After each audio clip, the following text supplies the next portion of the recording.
Wow, first hand aces. Let's go.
I mean, never folding this. Think about how we want to play this spot. Whether we want to raise it or go with a bit more of a passive line on the flop.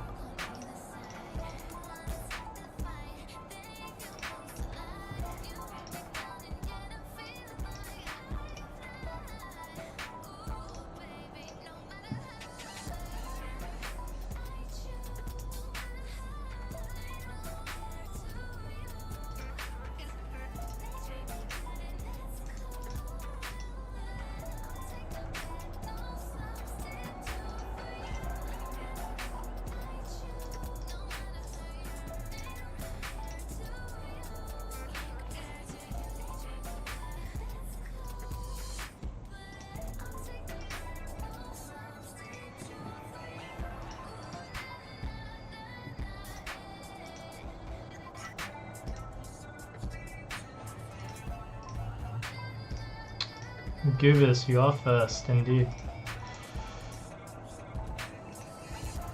Congrats. Made it.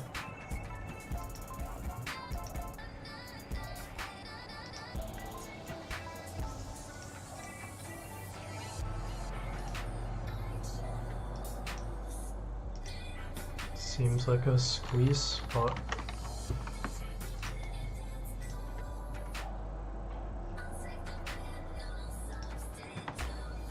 And not the greatest protection to be c-betting on.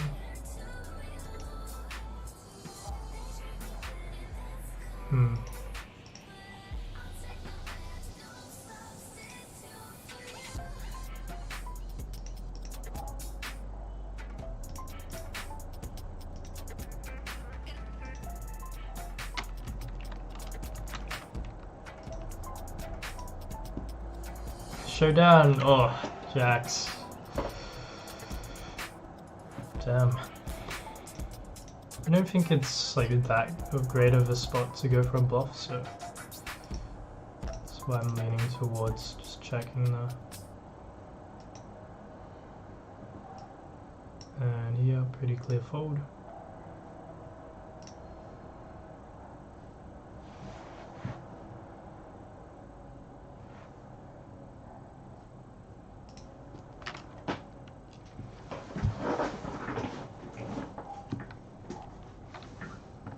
Have I been keeping up with Super High Rollerball? And I'll watch it later.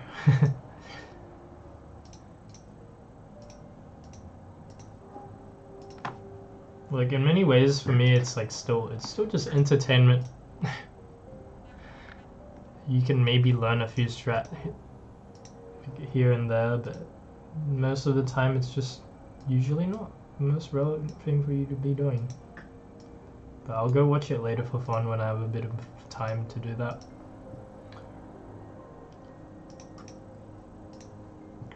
folding against a weaker player, probably weaker player.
What's even going on in the high roller ball right now?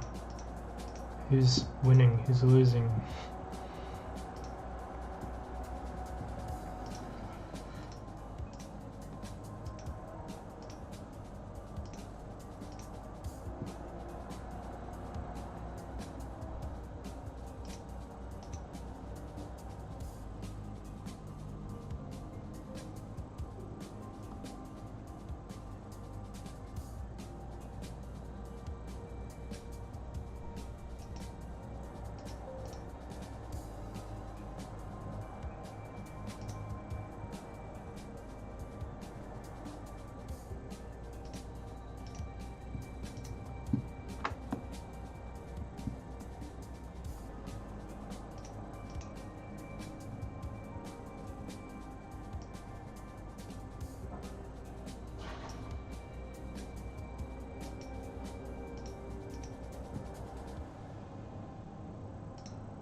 Pretty nasty board for a second pair type hand.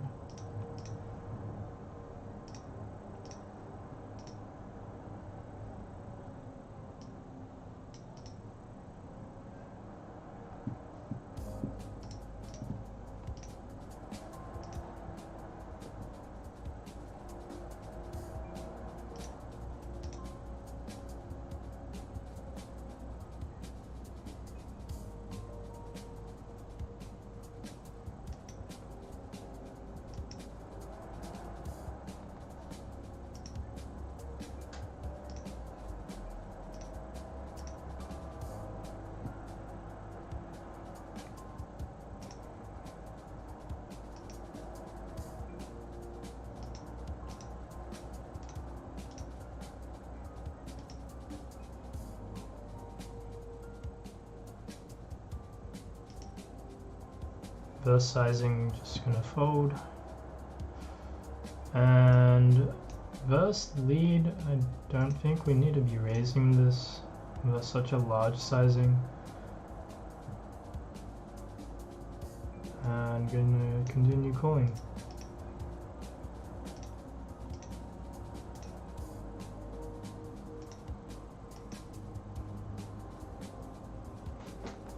Like, the thing is, like, how many King X does he really, like, play this way? Just insane. King 10 off.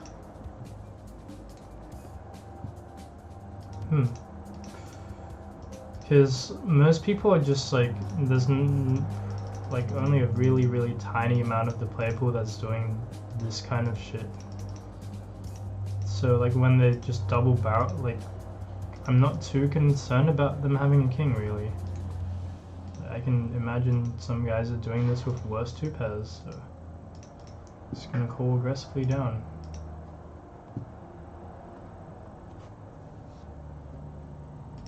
But yeah, I guess occasionally you'll run into that kind of crap.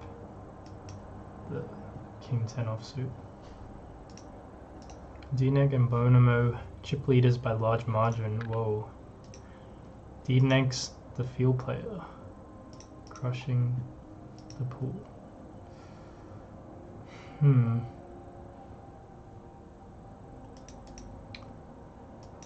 I'm just expecting the river to be barreled pretty often.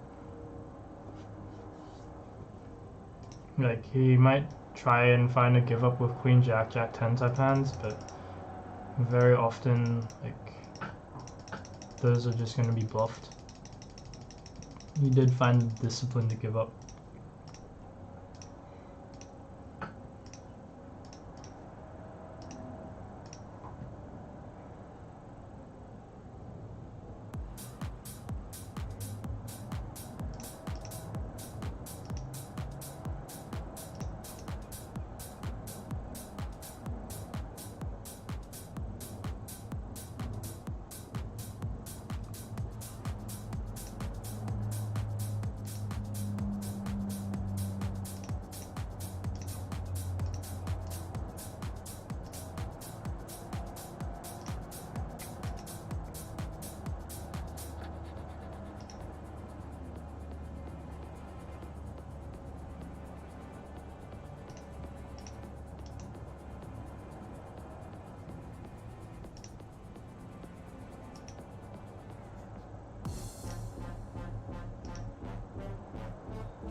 Rect.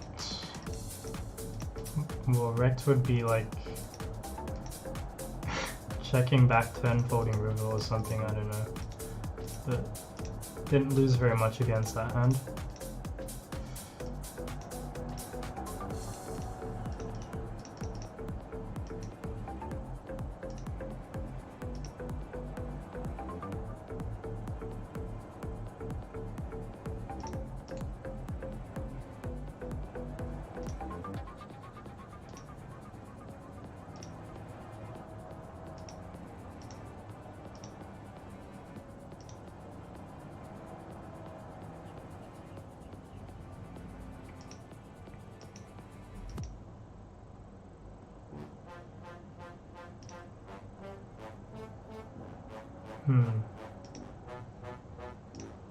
I think this should still be a call.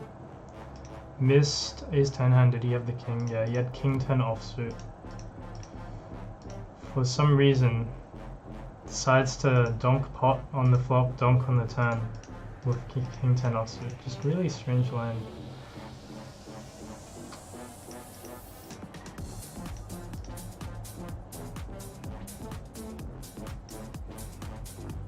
I think we can kind of do many things with this one.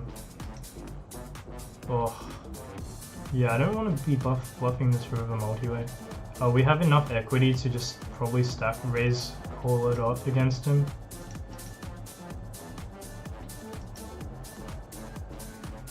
And then we can get this guy to fold some better hands because our line looks quite strong.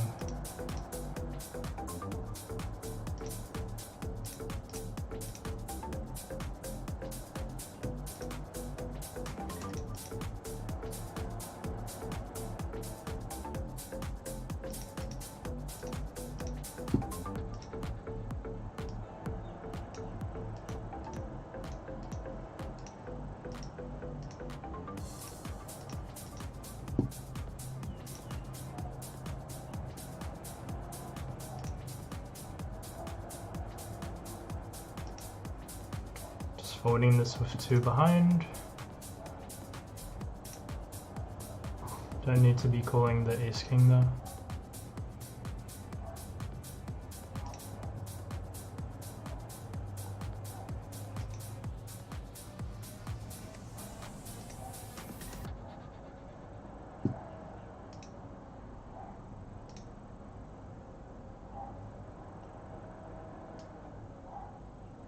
This hand benefits a lot from protection, so I'm just going to be betting this.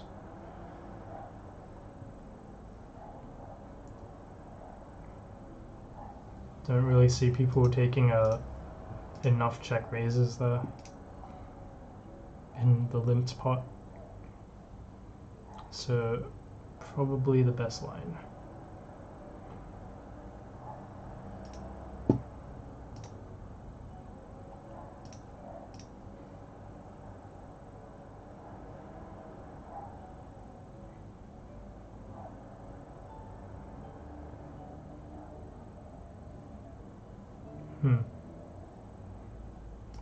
I mean, I'm usually calling this. I don't think we need to have a free bet with this type of hand, since we don't actually mind if he has a draw and gets there, for example, because then we just have him crushed. So like, let's say he has a combo draw like 5-6,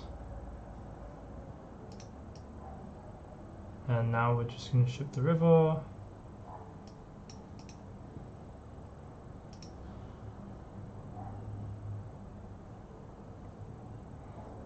Lol, 1/3 river. Yeah, no auto top up. It's pretty lame. But you get used to it. I'm so used to clicking the buy more chips button.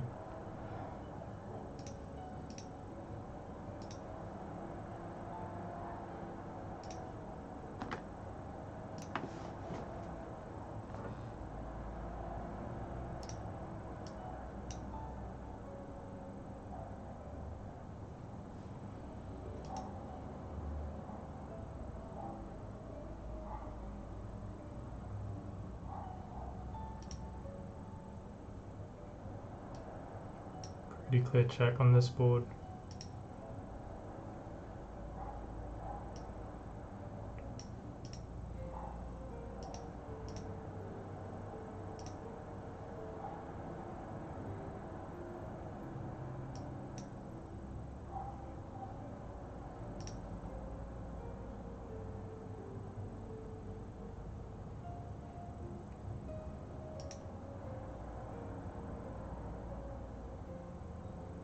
I'm gonna call down because I think he can find worse value bets than this for that sizing.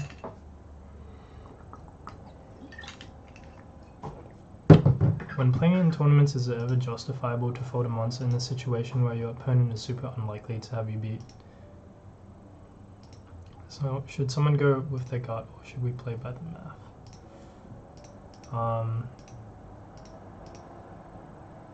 I mean, there's lots of ICM situations in tournaments where you can fold pretty strong hands. Even if you know someone has a worse hand, sometimes you still have to fold because it's a tournament. And the math is telling you, okay, you need to fold here even if you have the guy beat.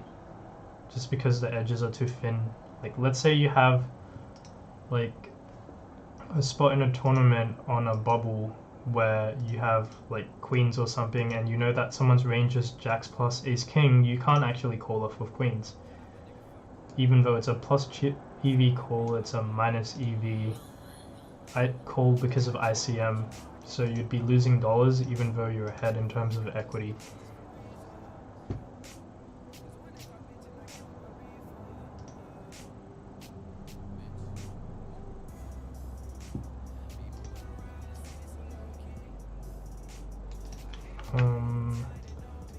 This board, I think you can go even smaller than 1/3.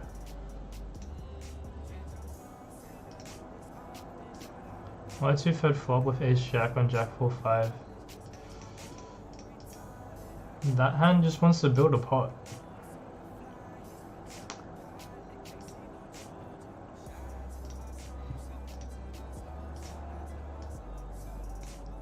Is that my default size? No, I'm using multiple sizes.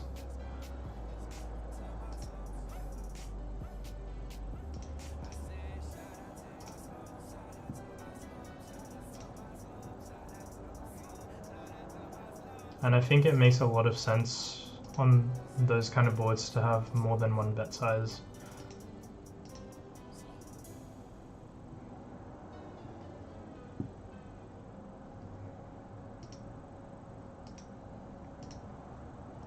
Not that you like need to have more than one bet size, but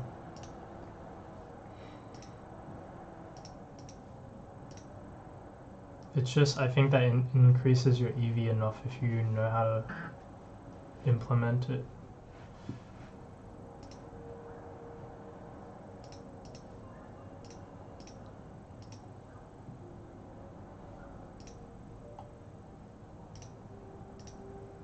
Check raising some of these.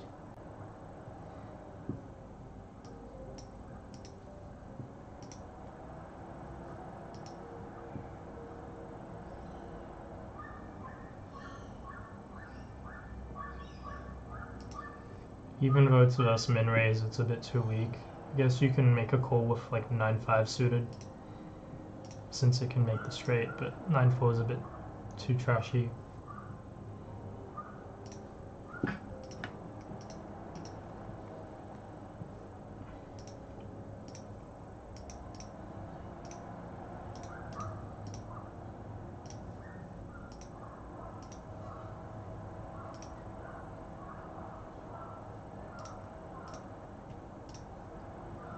I wonder if you guys can hear the barking dog outside.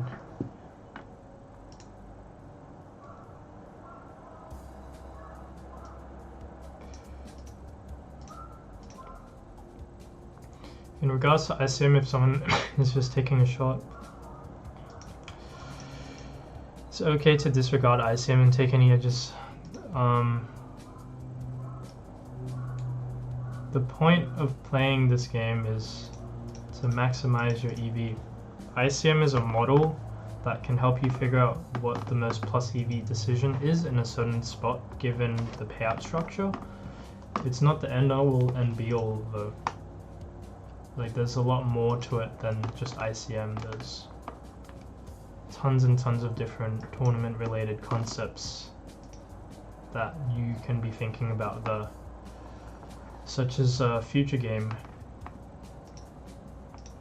So in some situations, if a spot's really close and it says it's minus EV ICM to like call, it still might be plus EV because of other reasons outside of the ICM model, because as you should know, like all models have limitations.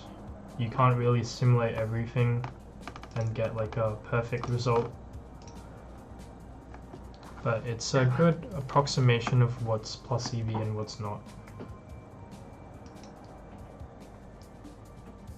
ICM in some situations overvalues certain stack sizes compared to other stack sizes. So there's a lot to actually think about when you're playing tournaments. And coming from a tournament background, like cash is just so much more straightforward in terms of how, like whether a spot's plus EV or not compared to MTTs.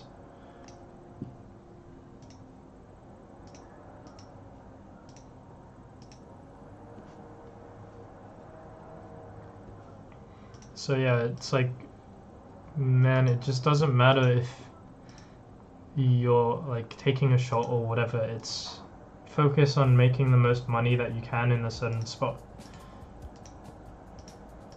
And if you're not trying to do that, then you're just gambling without an edge. And you can go do that in another game, I think. Like if you're trying to play poker seriously, you're gonna focus on like balancing out that EV. So like in some situations you might have a plus EV spot, but you're just like, okay, well, this is too marginal of a plus EV spot. I might get better spots in the future, so I'm going to like let this go or something like that. I'm calling here with the queen because we can make the nut straight, pretty straightforward. And I guess like, okay, this is like, I don't think we're good here very often, and we block the nuts. So I'm just going to be jamming it in versus this bet sizing. Seems like a bit of a strange spot. I guess like it's not unreasonable to think that someone can bet fold a 9 for that sizing, so I think just going for it makes a lot of sense. I don't think the call is plus EV, so I think my options are to either jam or fold, and I think we can make a pretty reasonable argument for jamming there.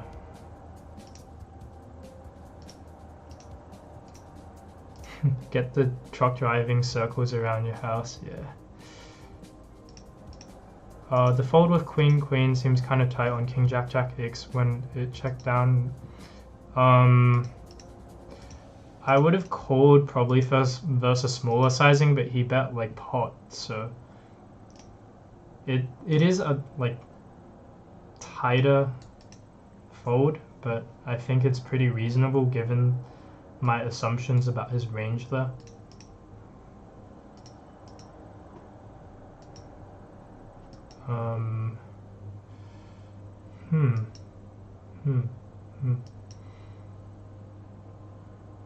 It's just hard to imagine him having worse, really. Like Queen 10 might be a line that would, Queen 10 suited could take a check line there. Some weaker King X. And it's just also Ace Jack gets Ever noticed that Updog and Neuron are never on at the same time, and that Neuron looks like Updog without glasses? Ooh.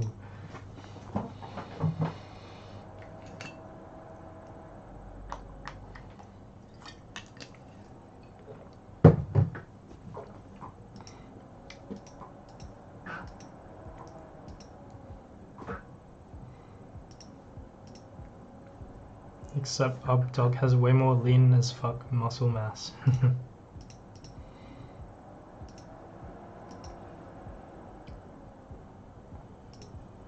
It's all about the camera angles.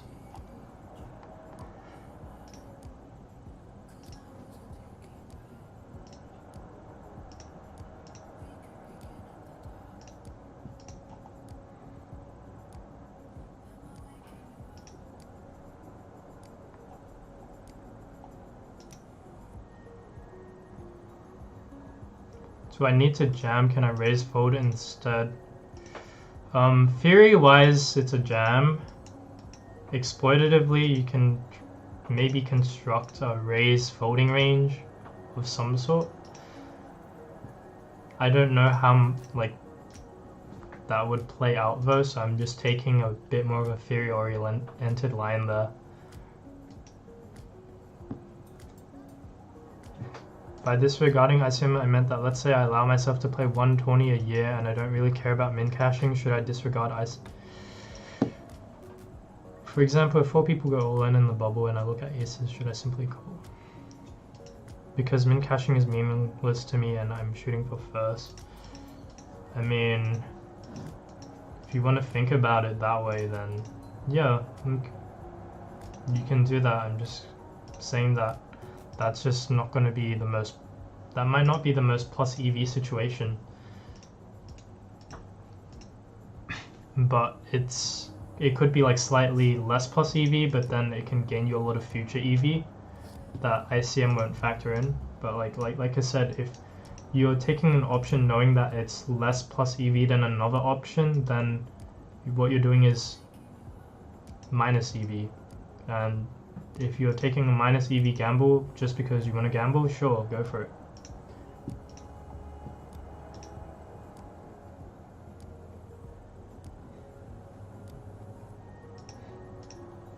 I feel like any air there just pots like small percent low suited connectors.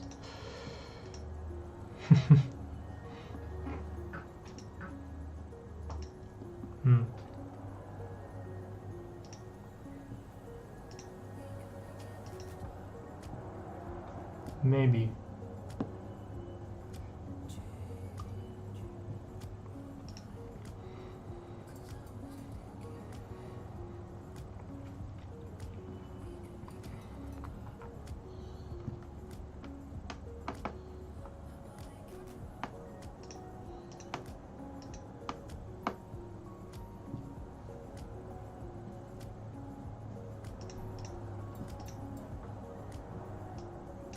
Yeah, I just, like, with the Queen's hand, I just don't have enough information to make a call there.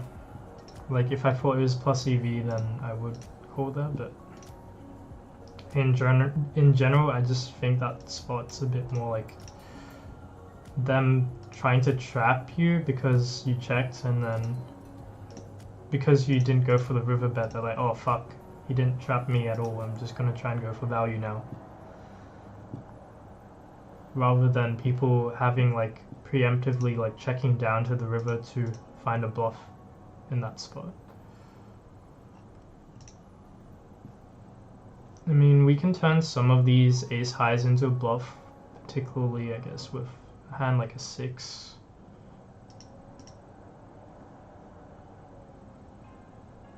Because we still get some better ace highs to fold. And then, like, they'll probably bluff catch those types of hands.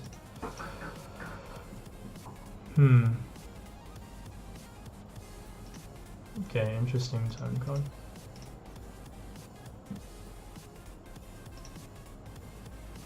That improves our equity a little bit.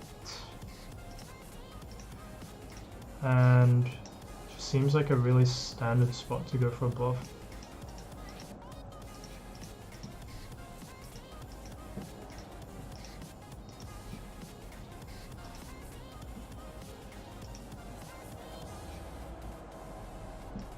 Against 3.5, I think we would rather 3-bet this than call.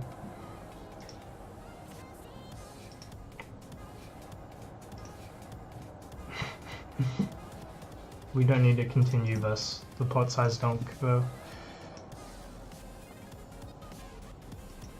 Rip doesn't want to play for EV in that situation, yeah. He wants to play me heads up for rolls. Play money, of course.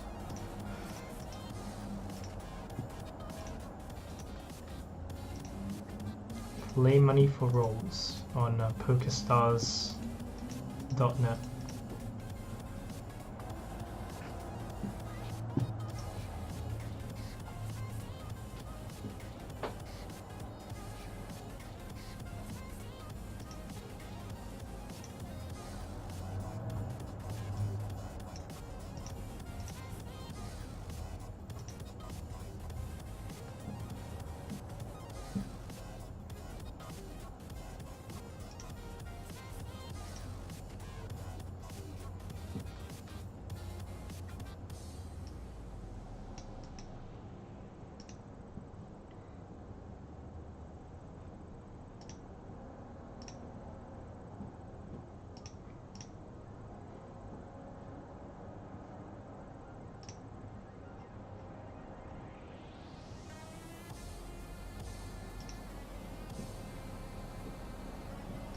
I mean, seems like a really reasonable spot to go for a bluff.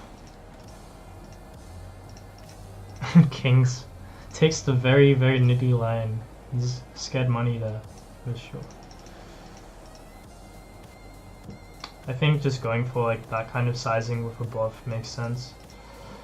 I'm generally playing a bit more passively out of position at that stack depth, so I'll have a bunch of 10x and flush draws there that got there on the river. The question is, like, what kind of size makes sense for our range? And, I mean, we could go even larger there, but in terms of, like, bluffing something like ace-5, then, with no, like, relevant blockers, you don't want to be using the large size, I think.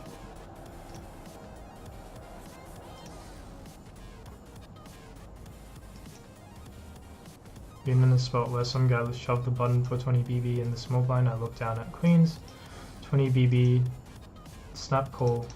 Don't even care what he has, snap call. It's a tournament, 20 BB.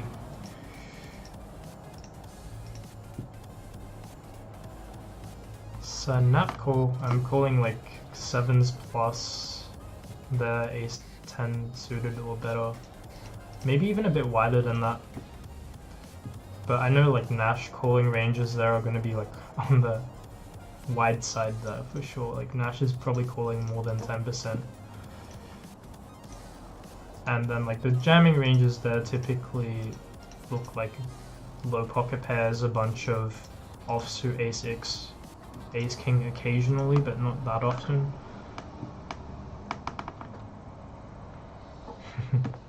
Yeah, so no way you can fold there. And if you are, you're being in it.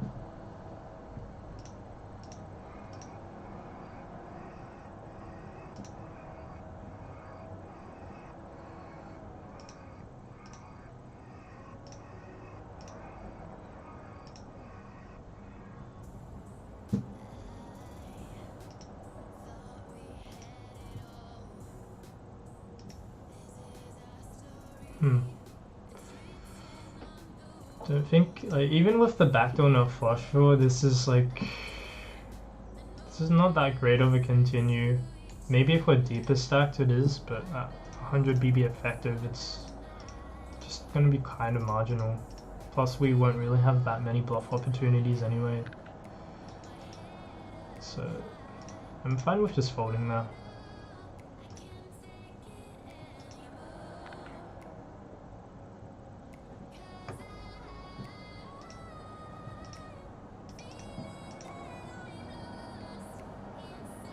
It's funny because like you guys see me only playing cash games on this stream, but my background is tournaments and sit and goes, and that's like I know most of my shit from tournaments before I started playing cash. And I'm still pretty good with the ranges. Better than most tournament players with their ranges, except for like some of the higher stakes guys and the mid stakes guys on stars. Like you kind of just drill it into your brain.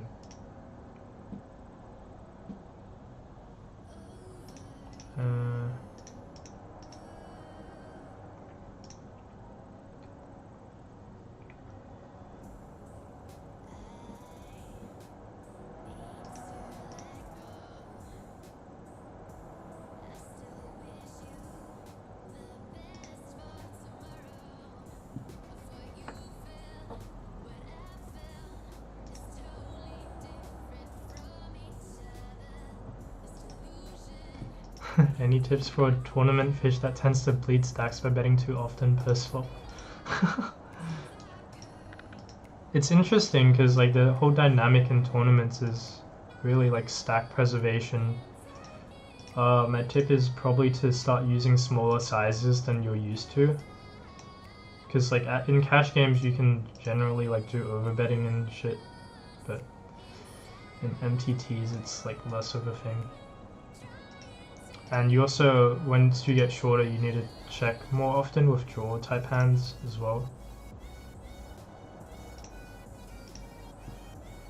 I think those are like the main adjustments for playing smaller stack sizes. It's more, like in many ways it is like still, it's a very protection based game where you're focused on retaining and protecting your equity.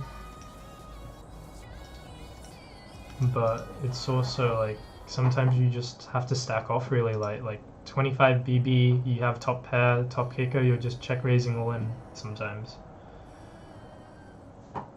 So it can be like quite aggro in that sense.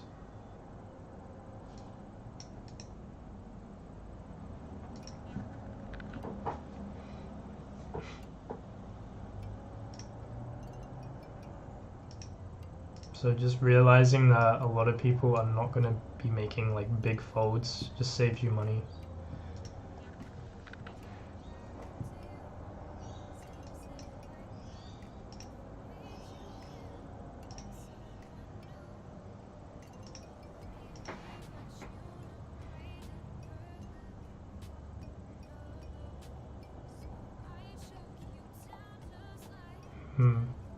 I guess this hand will probably just be checking.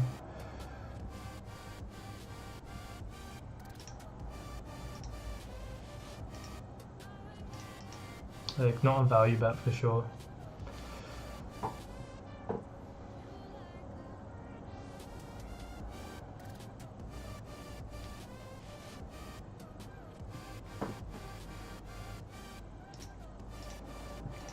MTTs are like more fun posts because the ranges are like so much wider than 6 max cash.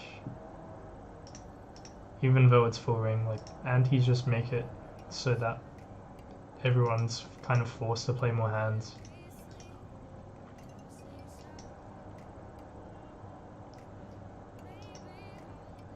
So a lot more range asymmetries in terms of how they interact between the opener and the core.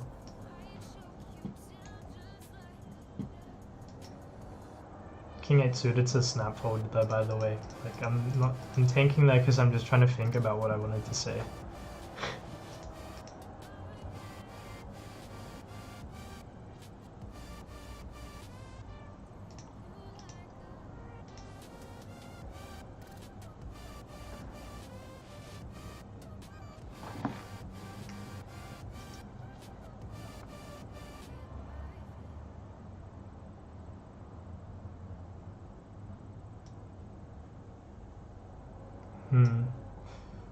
This board, like, we can argue for a lead here because we have all the 5 deuce off, 4 deuce off combinations in this kind of range.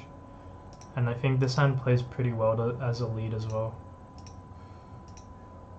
What's this? The live 20's near me, the blinds go up every 15. Does it change the dynamic of stack preservation when you go from 100 to 20 in less than an hour? Oh, this hand's like... I know this is a call. This is probably give up now. I don't think we get bluff raised very often, so I'm just gonna bet large. And here we're gonna go for the fold. It just like when the blinds are quick, it just means you'll reach a point where you need to stack off like more quickly. It doesn't change how you're meant to play your like hand in a certain like stack depth. You might just take more marginal spots. So if the blind structure is like slow, let's say a hand is like slightly plus EV, you can just fold it. Now if the blind structure is really quick, then even if the hand's like slightly plus EV and it's really marginal, you just have to go with it. So it's like, okay, I have to go with this marginal spot because of the blind structure and whatnot. Whereas if you're playing like 1 hour blinds or like that kind of stuff, which is in a slow structure tourney, then you have all these like situations where you can just fold and wait for a better hand. And in a cash game, you're not meant to do that, but in a tourney, like if it's a soft tournament, like just wait for a better hand. It's really simple. And like most cash game players that go and play tourneys don't really get this, so they go with all these marginal spots because they want to increase their win rate, but they're increasing their variance so much that there's just like no point in doing that for such a small edge when there's so many big edges in the tourney.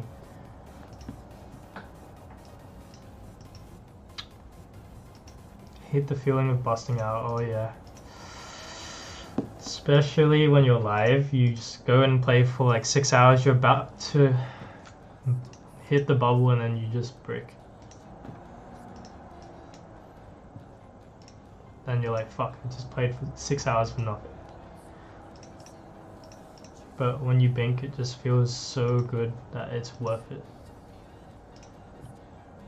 Like you'll play for like 12 hours and then you're like, fuck, final table, let's go. And it's just so satisfying when you ship the tourney. Narubli, thanks for the sub. Welcome to the fam.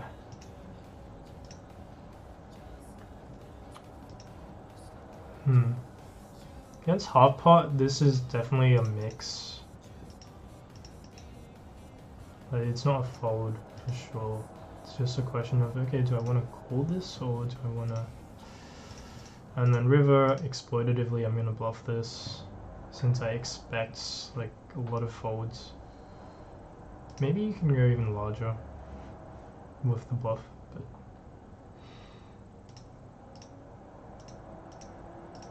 Obviously, when someone checks back top pair, they're not folding the river. Dogs, not enough. Is dogs a command on your channel?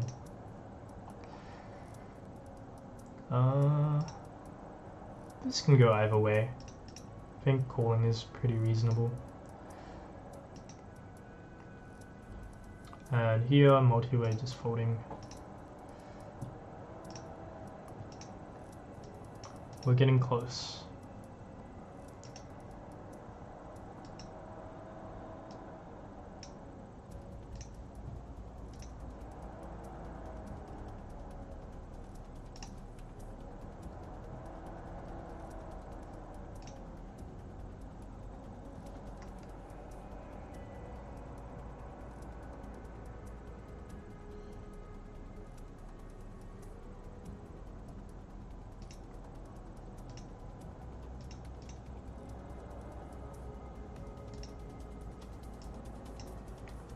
Like particularly in live tournaments, I've played, like I was playing online 20s and then I moved to playing some live, like weekly 330 buy-ins here and there, and I just felt like I could leave a bit of edge on the table because there would be so many good spots coming in the future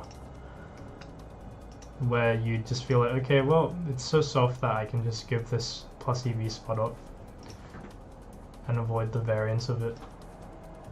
It's especially the case when you play like pub tournaments in Australia.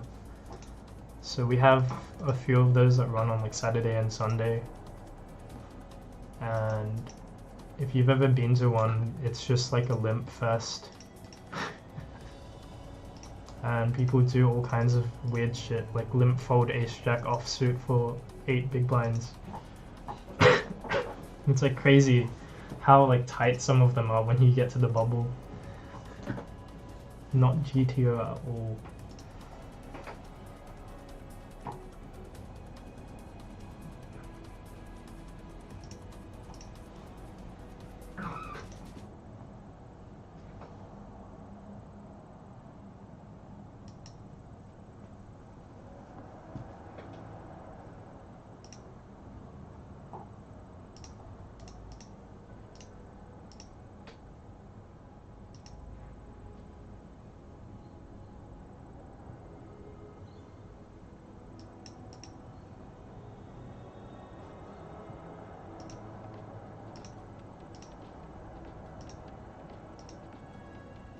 Does the game being anonymous affect your baseline strat? Yeah, a little bit.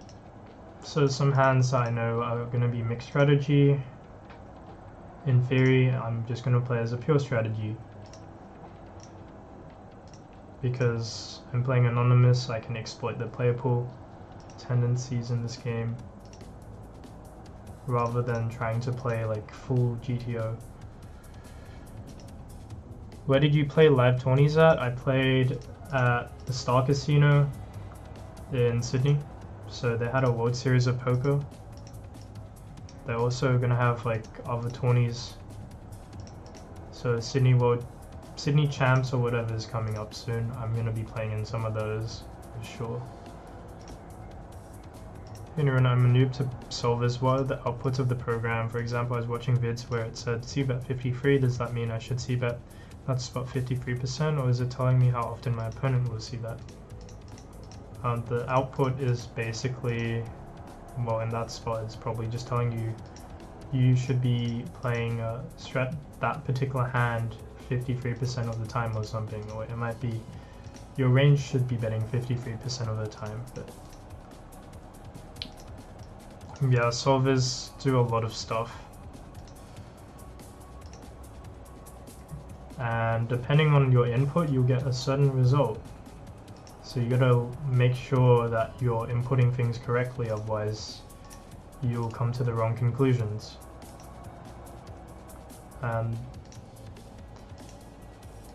Why did you bet so big with ace-5 on the 9-5 free board? I'm not gonna get into that.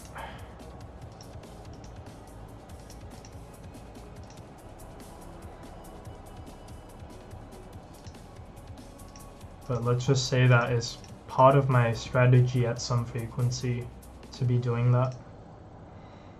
and I think it's also quite plus EV.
Not always barreling the turn with this combo. If you're gonna ask me about that one as well.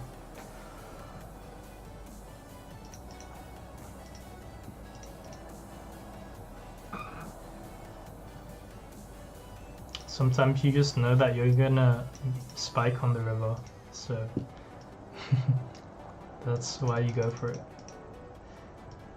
He called with 7-3 with the spades.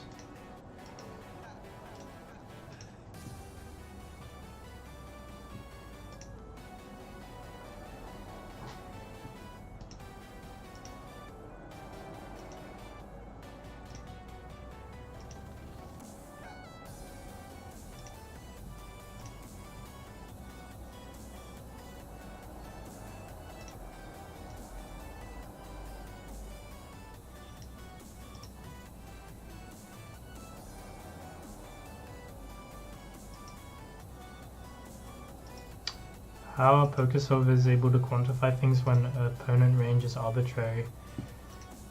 You're never making like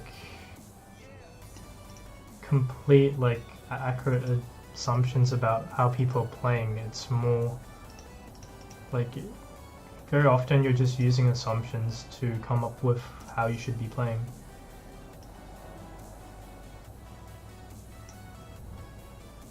Like your assumptions about ranges are going to affect the output, sure, but you can get to an accurate assumption of how ranges are meant to look.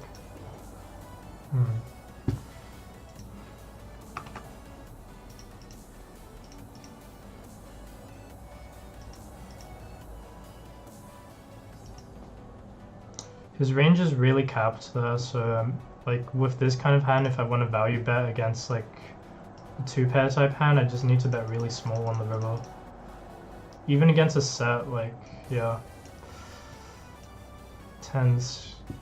It makes me feel like I should have just jammed to a flop. Ugh, missed out on value there.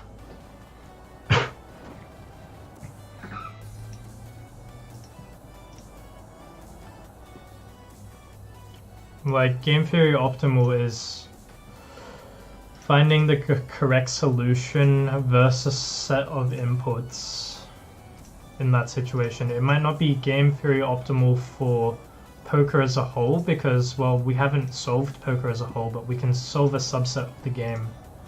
And then we can, if the real situation that we're in approximates the, like, is approximated by the subset, then we can assume that the subset is going to be very close to the reality of the situation. So what that means is, okay, well, we're not trying to solve poker here, but we're just trying to solve a poker scenario. And the output from that scenario will usually tend to give us a good enough representation of what it's like if we include the right bet sizes.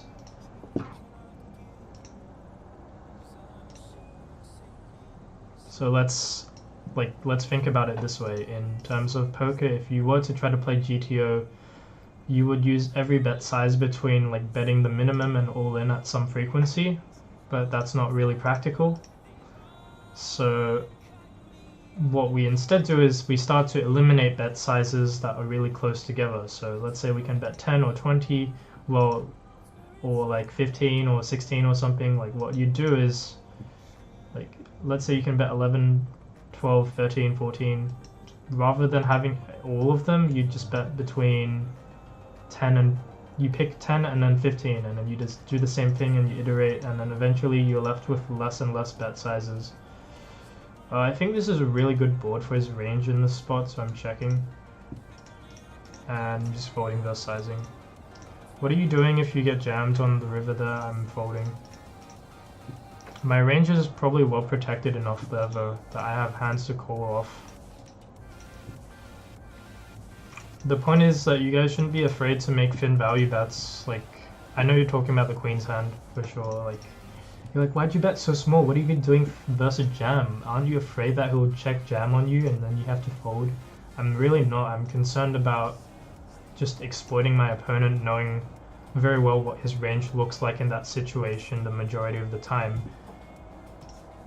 Because in an anonymous setting, I can very quickly tell, okay, well, if I was playing anonymously and I was this guy, I would probably have capped range and rarely ever have the nuts, if at all. So because I know his range is capped and I'm trying to get a call by a worse hand, then I'm picking a sizing that achieves that exploitatively. And then if I do get jammed on, then my assessment of his range might have, or my initial assessment of his range might be wrong, so I'd have to reevaluate everything if I did see a raise.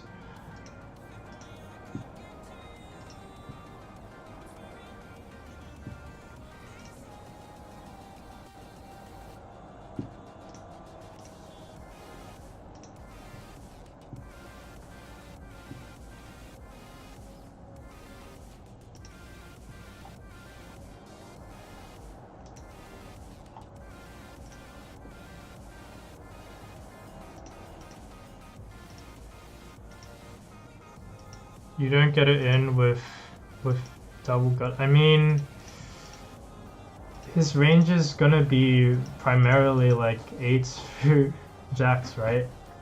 So he's gonna have way too many 2-pair combinations and top pair combinations and whatnot.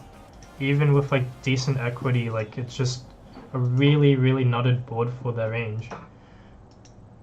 No gamble? I'm like, this is the difference between like me playing like deep stack and short stack, and just knowing that in a short stack scenario you just have to focus on equity realization in that spot, because you can't get them to fold anything.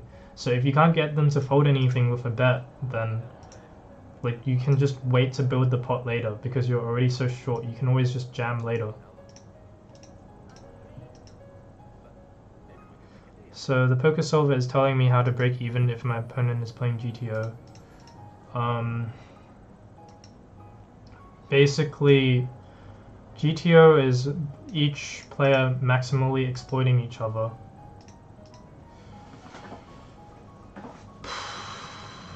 I'm just gonna fold this. Don't really expect him to have enough bluffs there in that line.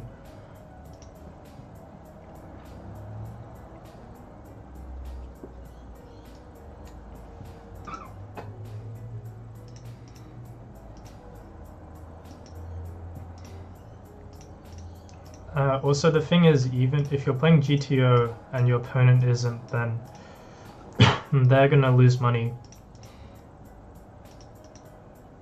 The point is, yeah, like each player can't change their strategy to gain EV, so there's no way to exploit.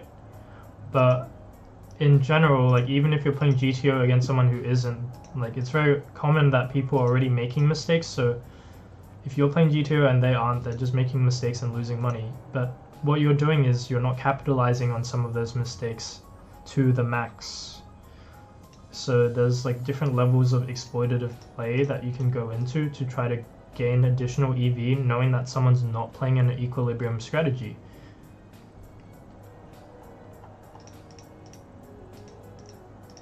So like, it's a bit of a different approach to the game when you try to play exploitatively compared to when you try to play GTO. Ultimately, you should get to a point. You should be using solvers to, one, figure out where equilibrium is, and then two, kind of adapt your strategy. Like, a lot of people have already mentioned this, so it's not exactly like a secret that, well, you can use solvers to learn how to exploit people better.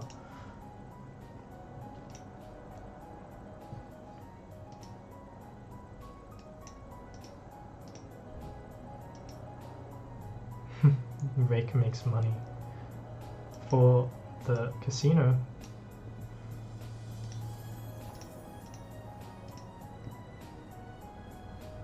More Rake is better, guys. D-Nex said it himself, and he's a trustworthy guy.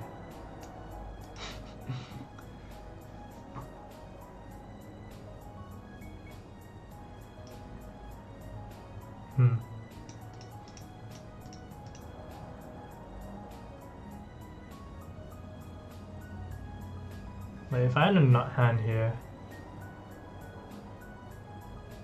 I would probably just call, because I think his range is weak.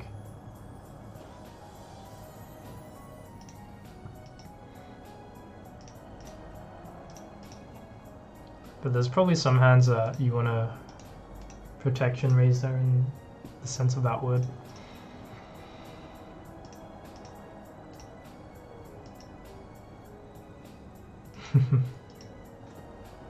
Updog trolling other people's channels. Someone time him out, please.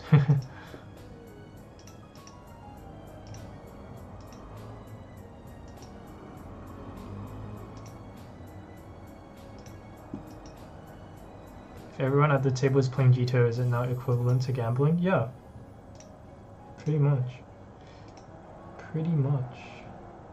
But you're never gonna reach that point, because humans can't implement GTO perfectly, even if they think they are. Like Doug Polk being like, I'm playing GTO, and like, no, he's not. But he realizes he's not playing GTO because, like, in some cases you're just limiting your bet size so much that there's no way you're playing GTO, because GTO would use so many different sizes and balance them. But yeah, it's just not practical to try to play like theory, you know?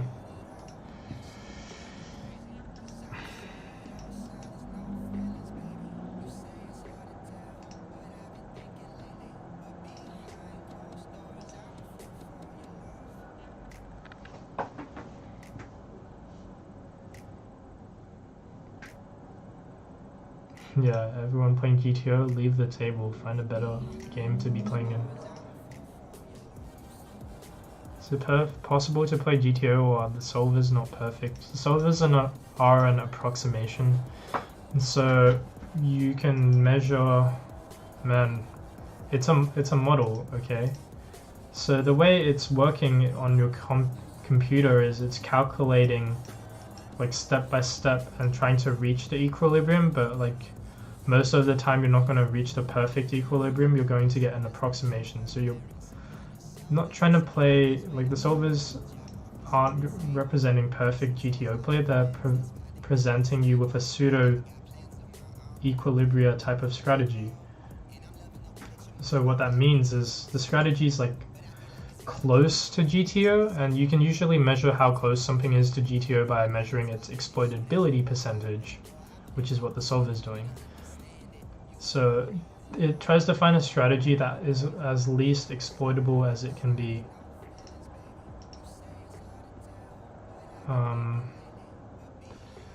The fuck? I think we just trap here. Seriously. I mean, maybe we can just jam it in and he has kings every time, but...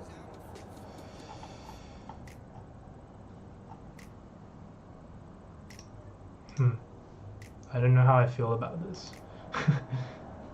I don't play deep stacks much, so... I assume that, like, he's never folding.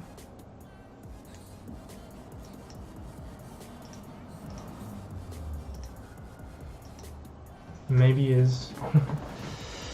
Maybe I'm just meant to bet small on the turn again. I don't know. I think I missed a bit of value there. It's just kind of puzzled me. I'm like, what the fuck? How deep were we? Am I coming to WSOP? No. No, I'm not. Maybe next year? You should focus on why Solver does something and how you can implement it into your game, not what it actually does. Yeah. You should be using it as a study tool to help you figure out what Equilibria looks like, but apart from like doing that, there's not much point. Like, are you really gonna try to remember the exact solution? It's maybe I got him to. Can you imagine if he folded aces there? That'd be really sick if he folded aces.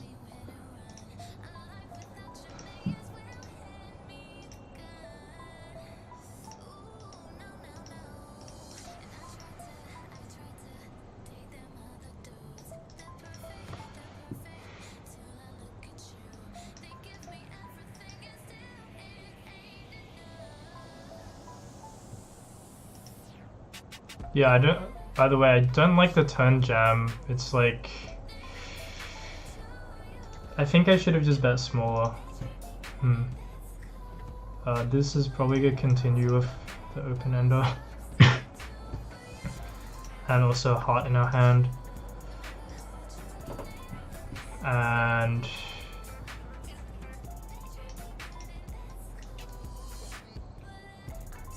there aren't really that many combinations of flushes, so I'm just gonna ship it in. Like, we block some of the 9-8 of hearts type of hands as well, and the 10-9 of hearts, so I really like the bluff here, given that we probably don't have showdown value.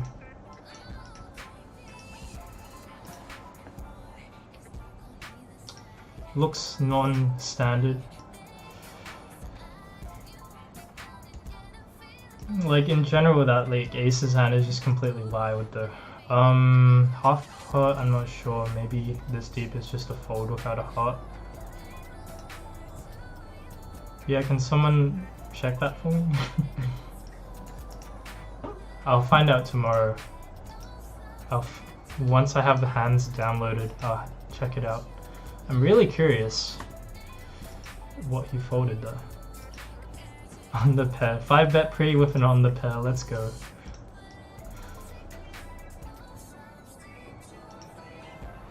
Okay, well, he's short, so don't really need a 4-bet that particular hand. Right, I'm gonna reset my stack because we're getting a bit deep here and people are gonna know who we are now, if they're watching this stream.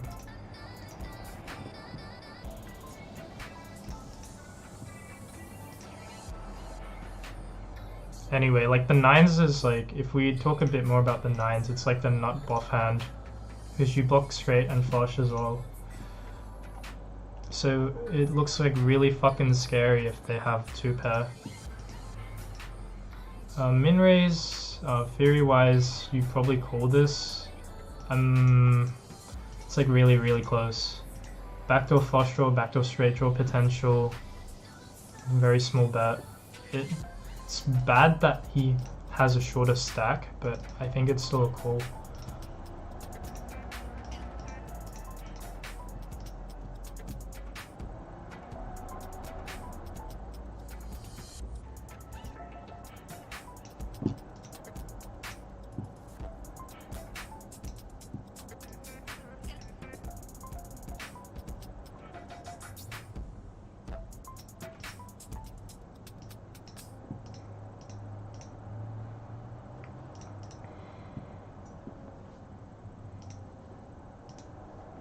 Usually I don't get in so many of these like great spots I'm getting in today to make some fancy shit happen.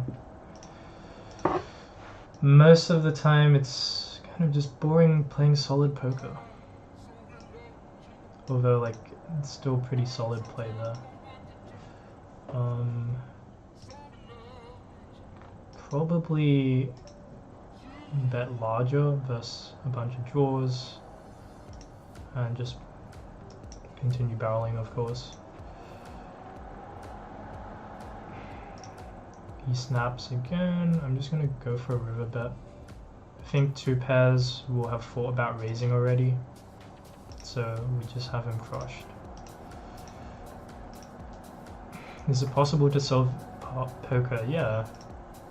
At some point we'll have solved poker. Bots will dominate the poker world.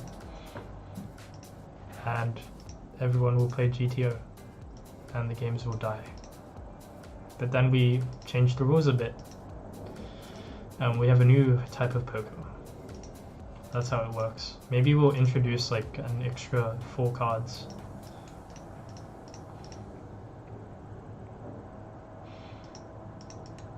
Like, imagine if instead of using 52, or maybe like you just add 2 cards. You can like just change the rules slightly every now and then, and you have a new game that's not solved.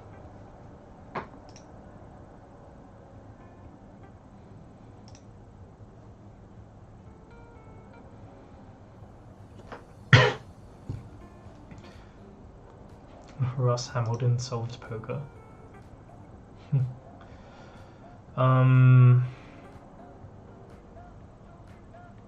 Think we just go for it and go for a raise here. Here obviously we're just getting it in very standard spots.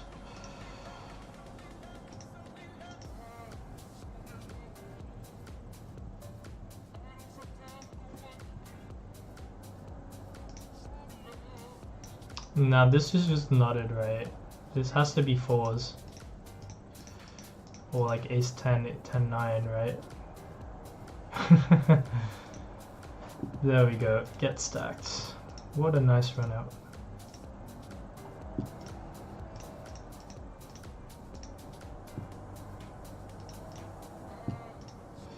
What a nice run out for him.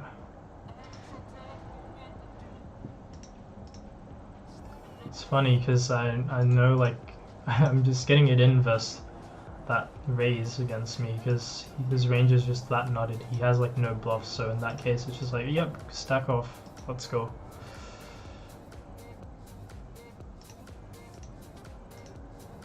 Ah, the twirly cock.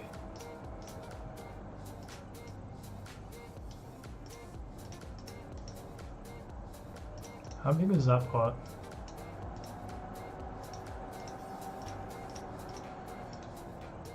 Only 100 BB, a little bit deeper. He raised the turn, he free bets, I jam. The ace from space.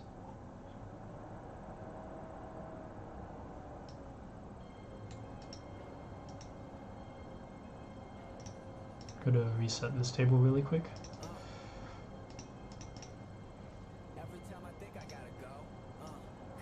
Kings. Alright,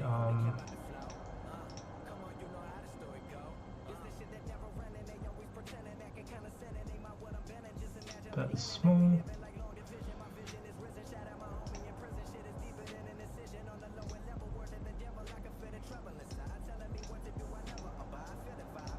I'm calling off. Oof, it's aces. Oh, the king ball! The king ball!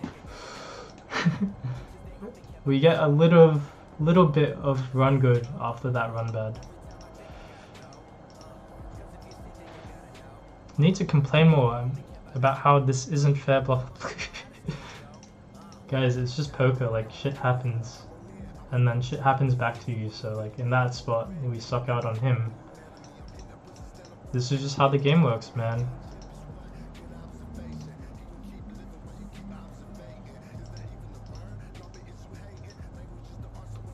Yeah, I just saw poker. Should I tell people? Please keep it a secret. We don't need people knowing how to play poker perfectly. We need them playing just well enough so we can exploit them and make some money.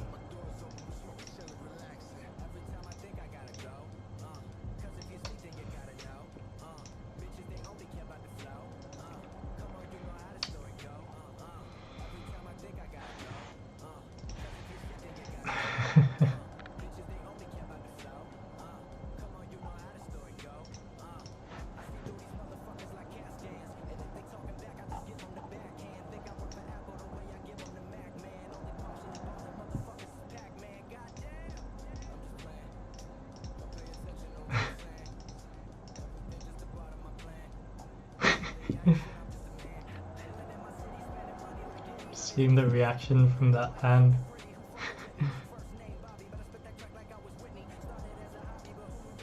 Painful, about to leave. If we lost that one. Oh man. This is a pretty fucking sick game to play for a living, but you know, you get used to it. You've seen enough shit in your life that you're like, alright, it's this again.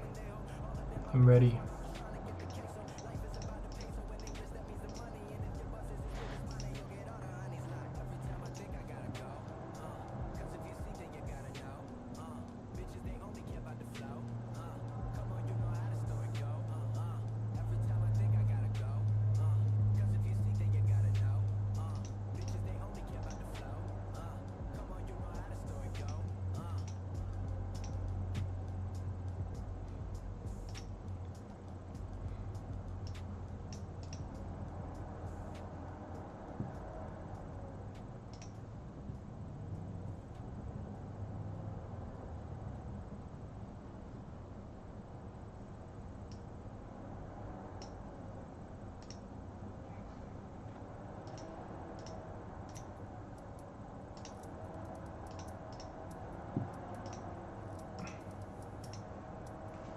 When you're playing, you get these ups and downs for a few minutes, and then you kind of settle it down for a bit. It gets chill for a bit. You just get shit hands all the time, and then you're sitting there for a while. That's the case when you play live MTTs anyway.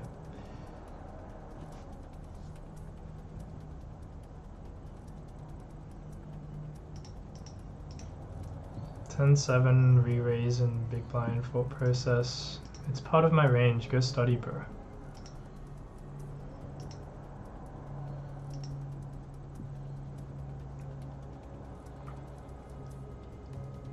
Updog telling him to go study as well.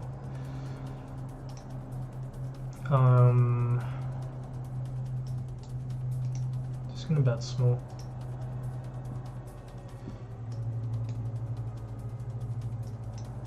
And this is a turn where we'll probably be checking this sometimes.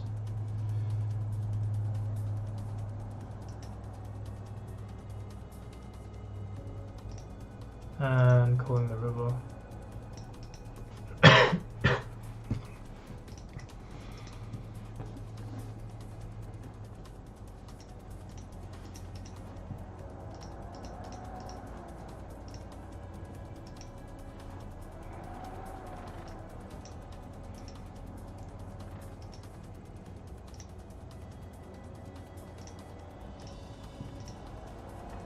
Where's Merlin and Cat? Their bickering can be entertaining sometimes.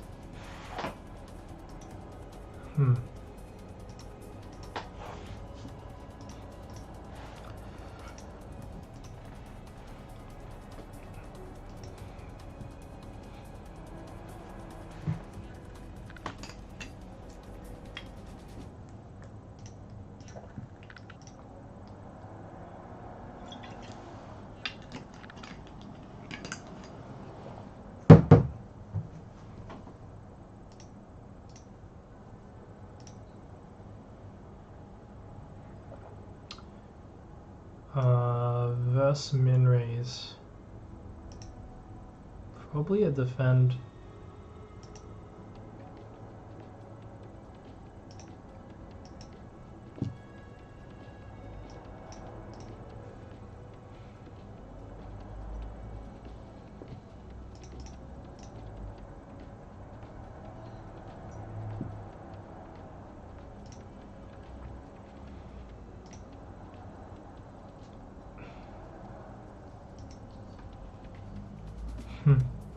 When are we gonna play Heads Up?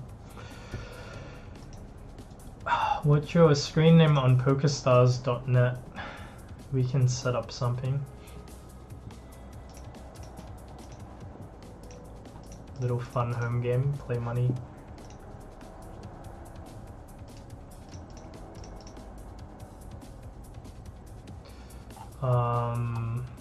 Okay. When he just opens 3x from the stack size, I think we're just meant to jam a bunch of our ace king.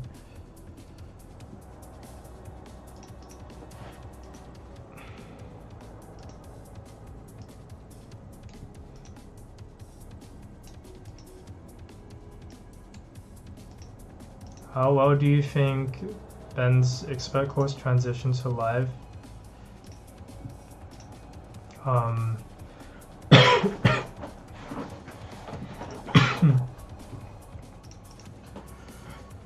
Your ranges would have to adjust a bit, but the concepts are still the same.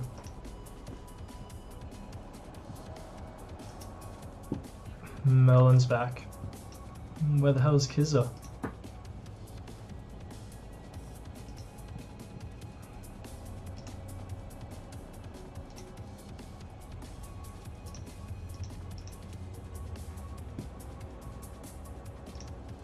Whoa.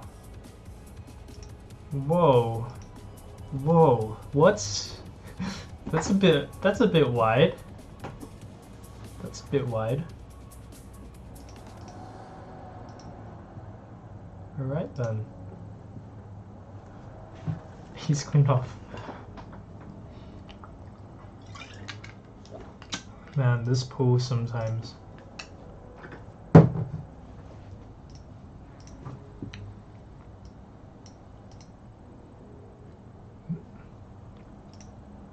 This player pool. Make it rain. What a screen name.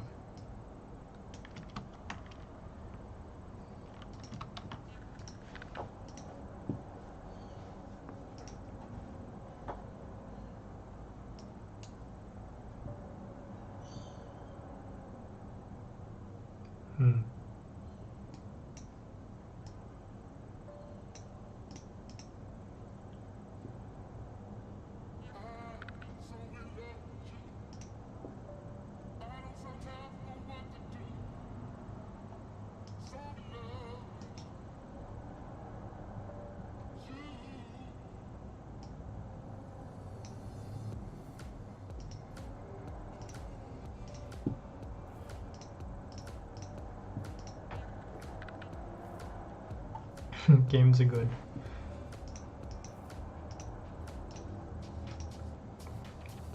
When you see someone stack off with that, you know games are good.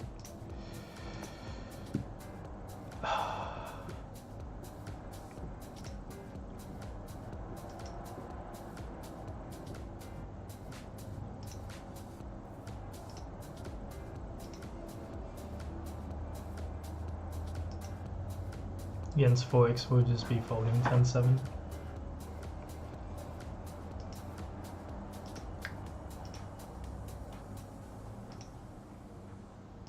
Fold versus 3x here with king 8.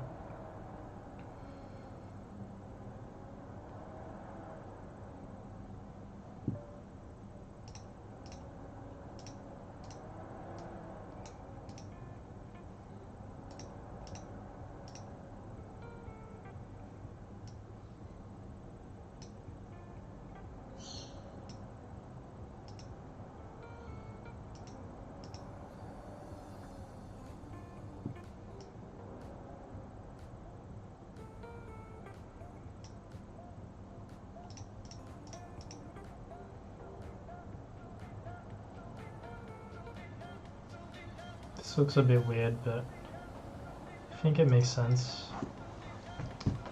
given how I expect him to be responding to this strategy in a vacuum.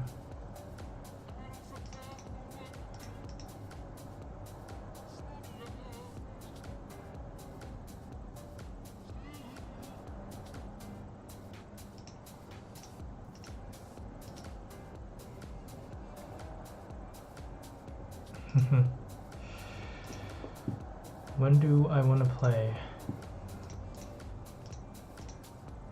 I don't know, I'll have to figure out a time.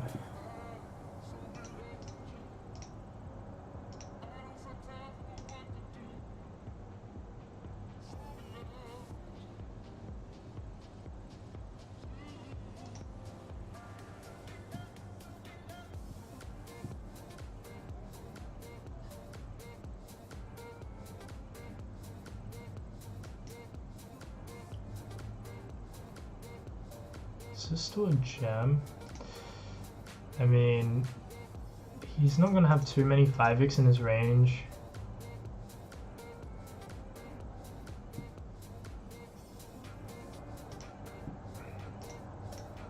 Just gonna jam and pray for a hero, to be honest.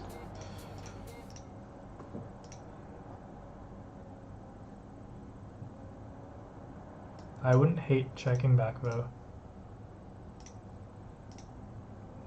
What about the transition to live cash games and not MTTs? Live cash is just cakewalk. Seriously. Like, if you can beat 25 NL online, you can probably beat, like,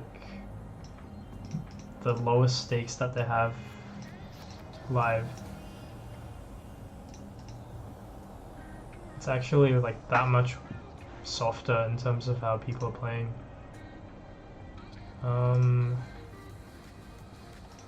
Just gonna bet.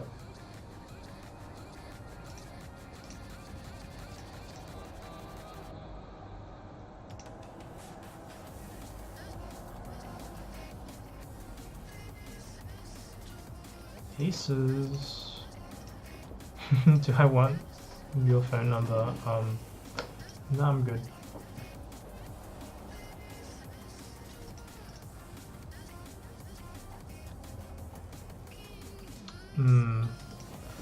The issue here is that he's short already. I guess, like, if he's shorter, you can probably just call this as well.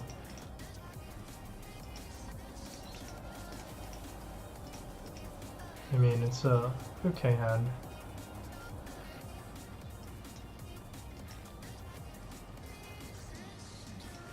Do you think the transition from MTT to cash no limit is easier, or from no limit MTT to PLO MTT? PLO MTTs are fucking weird.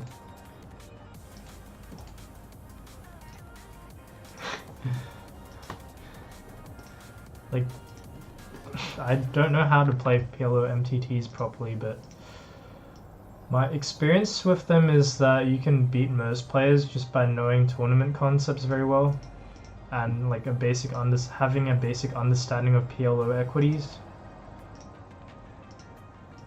I think it's definitely harder to learn no limit cash games than it is to transition from one type of MTT to another.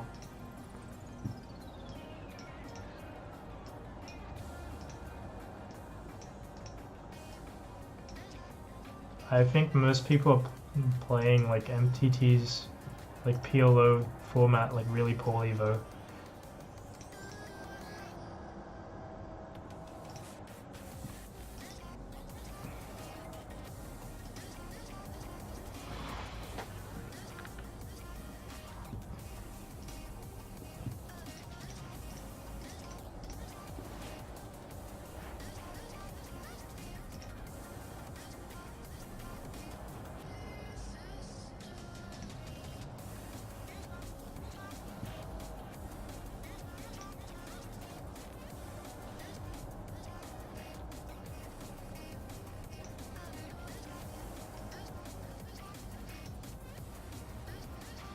How would you feel if, in hindsight, if I win the WSOP main and you just rejected me? I wouldn't really be concerned.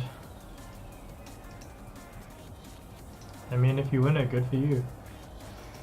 I hope my stream helped you out if you do win it.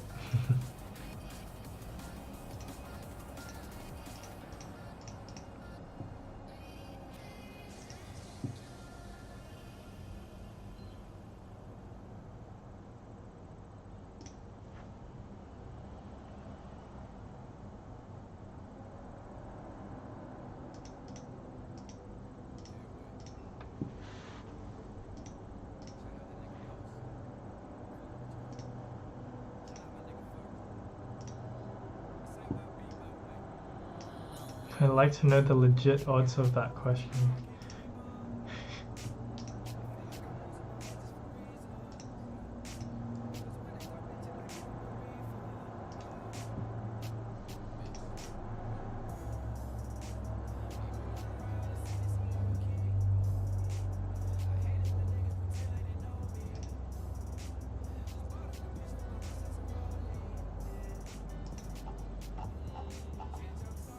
Again, this should just be a rejam.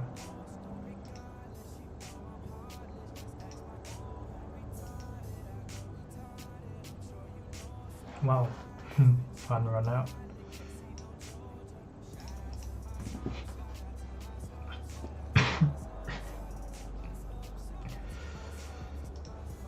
Not so fun run out on the left foot.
Not resetting because you're tired of all those questions?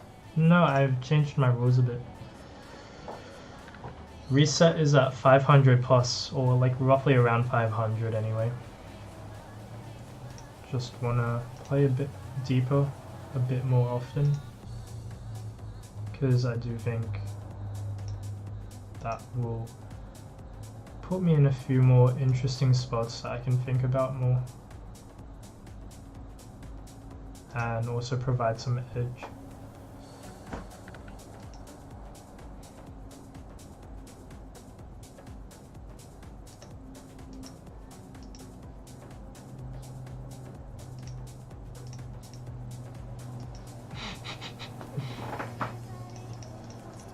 No comment.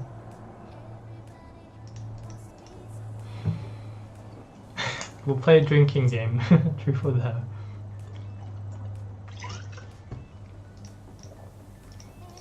And I'll take a sip of water every time. Well, actually, this is Ciroc, right?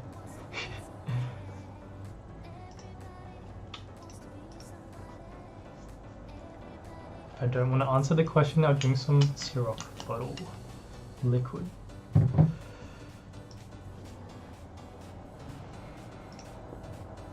What happened to the hydration bot, actually? I thought we were gonna get some hydration notification at some point. Did I just miss it, or is it just not functional right now?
Clearly he's not going to be value betting worse on the river there, and it's a run out where he doesn't really have too many bluffs.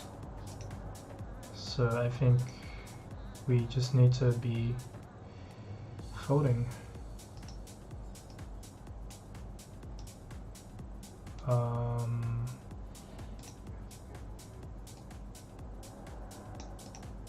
Let's see. Most of his ranges like ace king when he calls the turn though. Seriously, just has no bluffs on this river.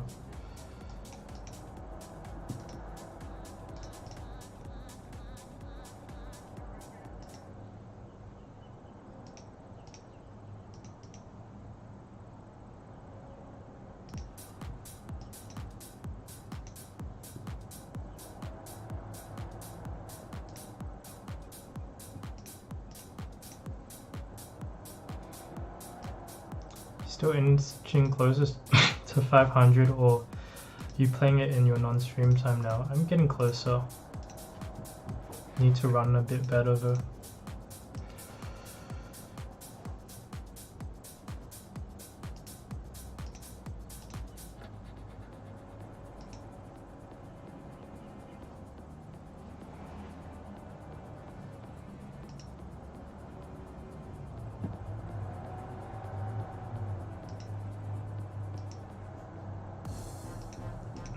Yeah, well, we're gonna make that command. Why do I do that? Is it GTO?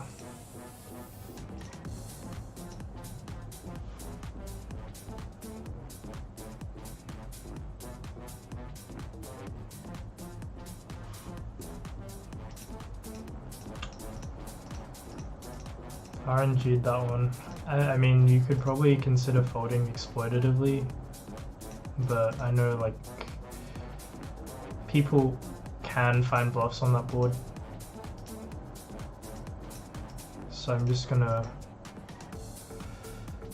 try to call at a frequency where I'm not over calling that.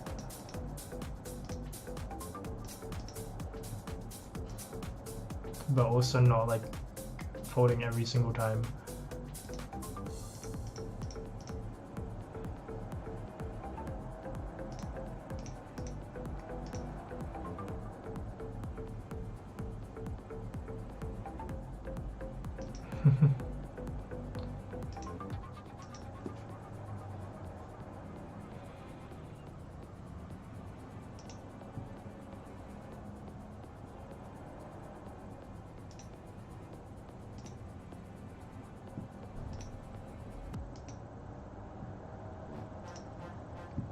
Sevens.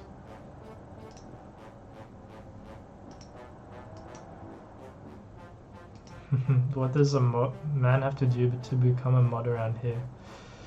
Has to be regularly part of the stream, to be honest. And be capable of managing the chat.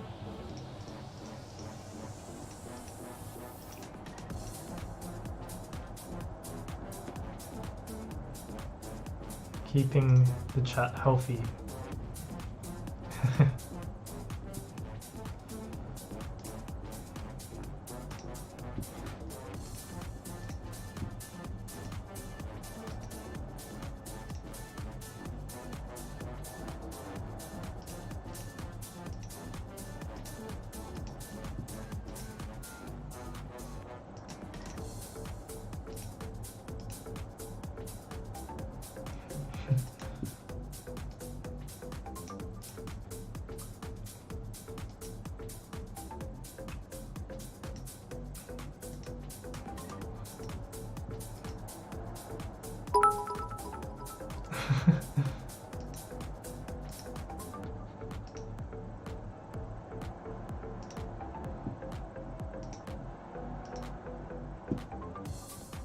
It's a potential way to do it. Donate. Not to Updog though, to me.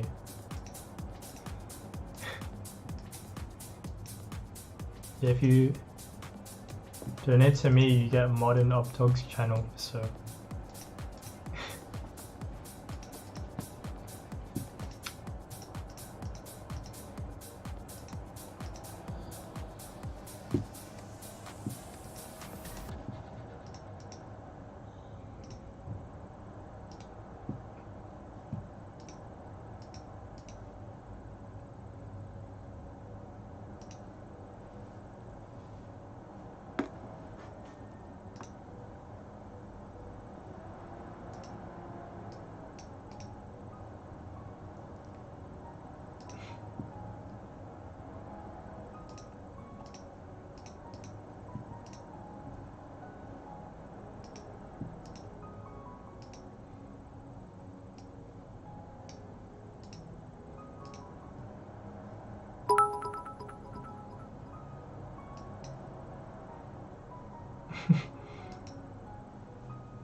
I definitely need my own Discord, eh? I mean, right now we have the Raise Your Edge one, which is pretty big, but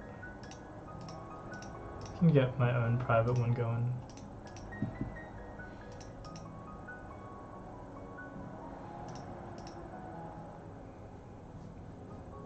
Sub only.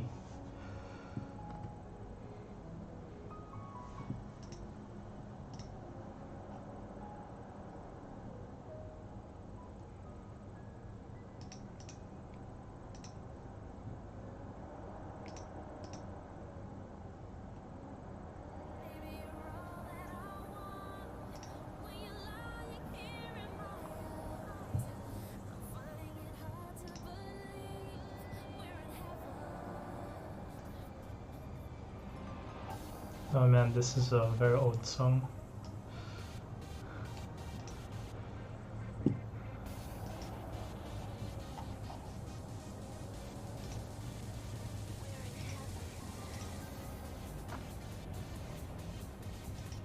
Call it off.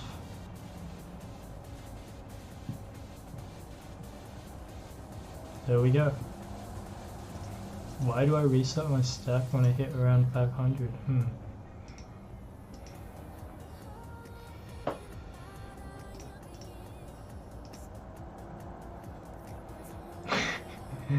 Whoa, dude, don't hate on Updog, man. He'll 1v1 you. He'll play you heads up for rolls.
King 5. Nice strategy.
Mod for mod, apparently.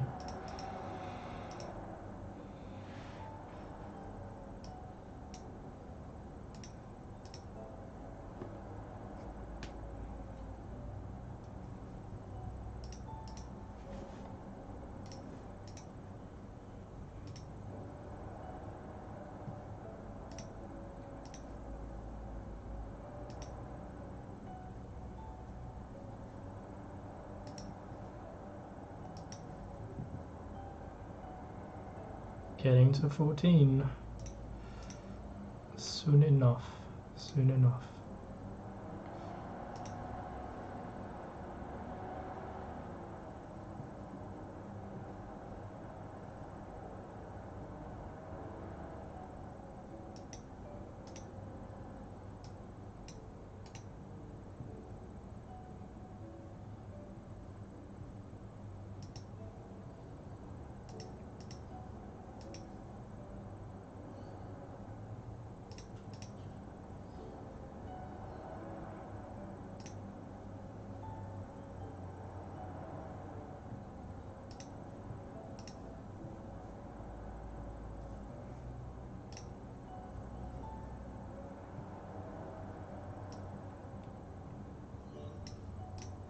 Just gonna continue calling here.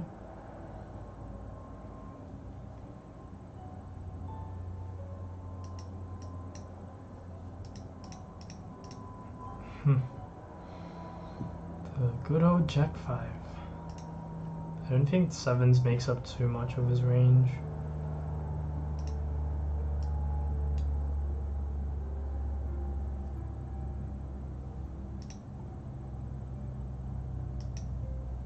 This is a reasonable squeeze spot. Probably not taking it every time.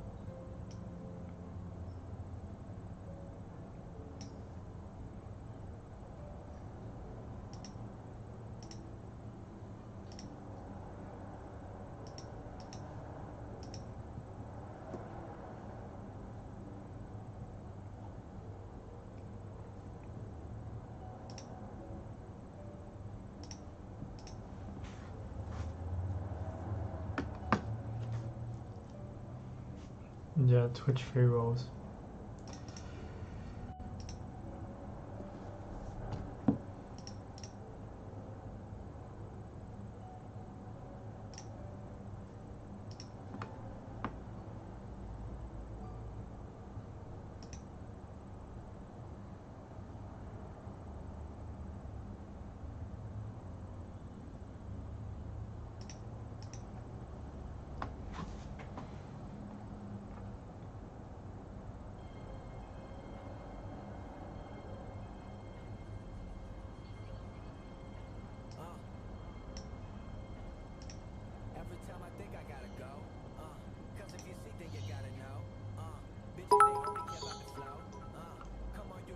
check back river.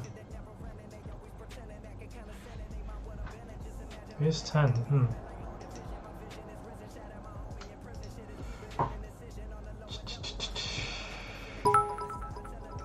King 10? What the fuck? Must be something.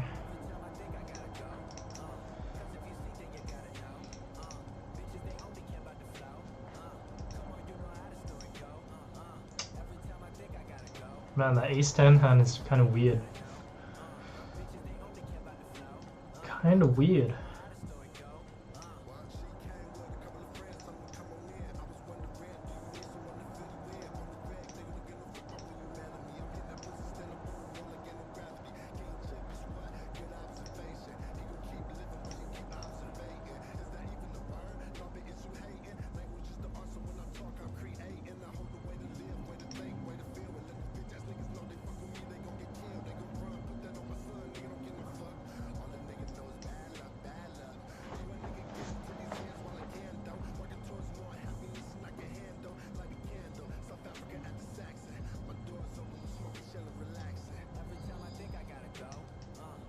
This one's close.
Some crazy action here, but we just don't have hand.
Shades Fire, thanks for the sub.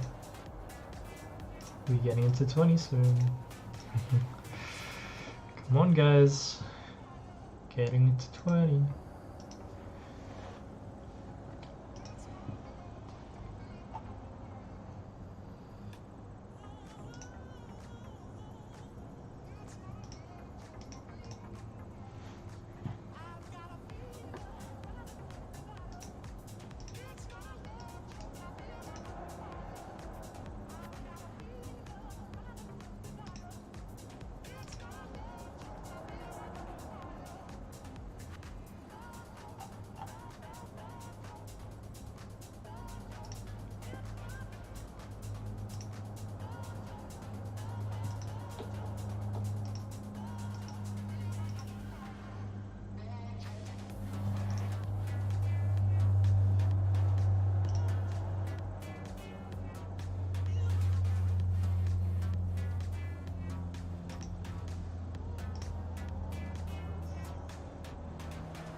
I prefer the lacy bet a bit here compared to just betting the flop.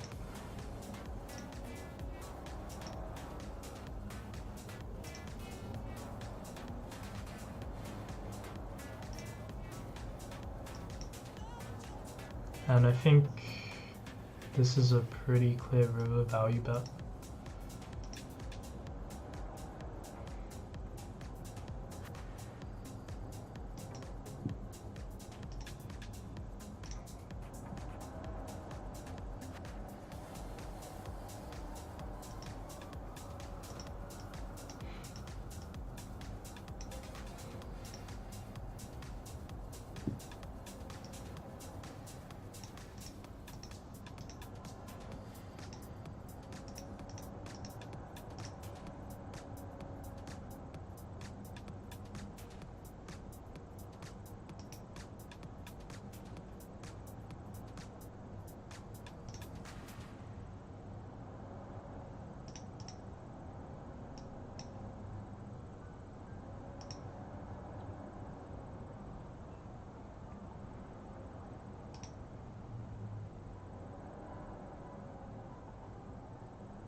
Pretty solid river. Pretty solid river. Ooh, overbet as well. Wow. Wow. Cole, come on. There we go. 1v1 Alpha, thanks for the sub. We're getting close, guys. We're getting close. Wonder what he had. 9x with the club. Yeah, that's like the most likely hand. 9-7 of clubs.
Alright, let's get some action with kings.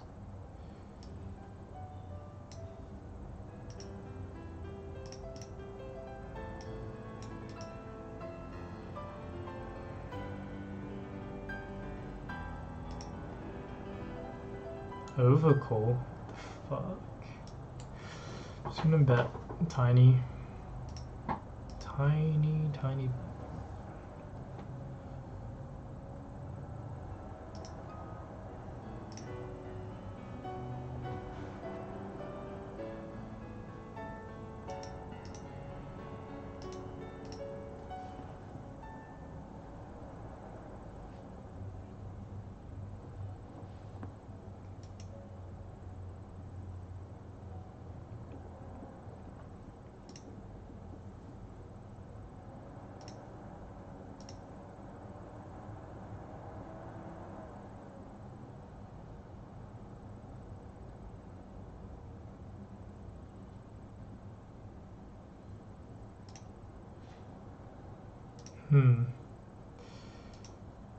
Guess like I make an exception to having a cold call range in the cutoff when I'm facing short stack open.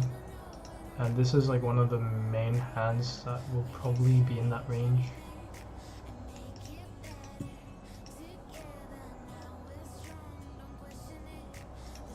When you're sure you have the best hand, how do you know when's a bet small and when's a bet large? It depends on your opponent.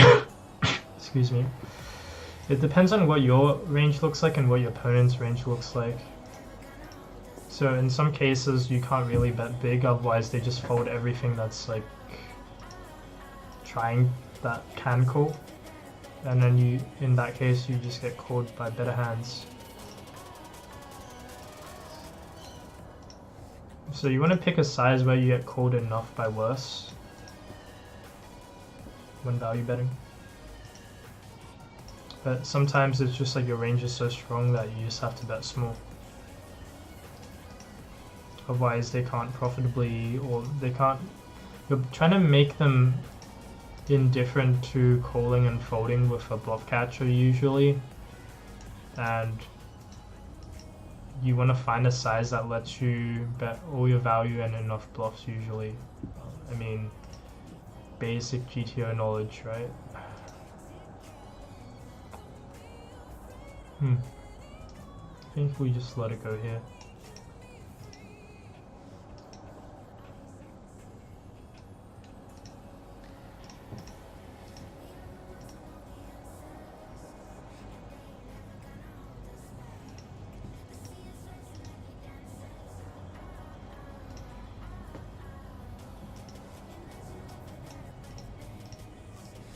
$57 viewers. What the fuck? Stream growing too fast. No, you'll still get a bit of my attention here and there. Depends on when you show up. Like, more people show up later into the stream. So if you just get here first, like you usually do, Emperor New, then you get a bit of recognition.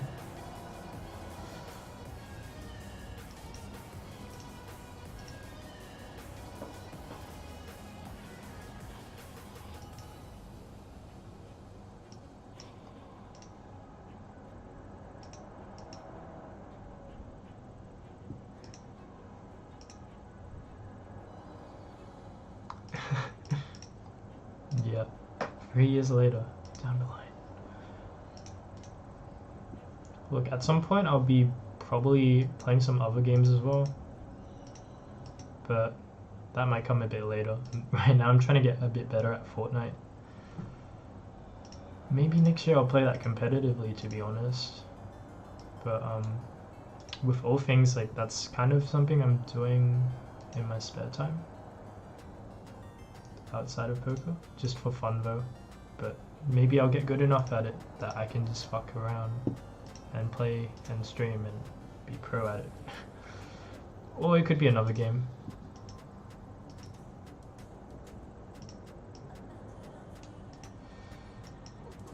I was gonna mention, I'm not sure how confident you are in deep stack play, but there are bonuses to doing so on stream. Yeah, I know. I've changed my rules a little, so I sit out at 500 instead of 400, but yeah. I mean, it could be fun to run it up to like a 1k stack or 2k stack. But I mean, we'll just wait for 500 to run and then go from there.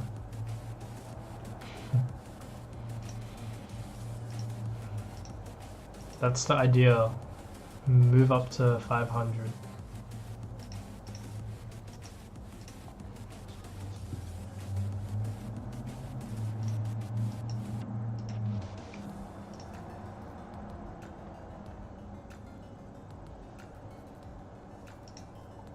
Would have to probably increase the delay a bit though, since it'd be much easier to figure out who I am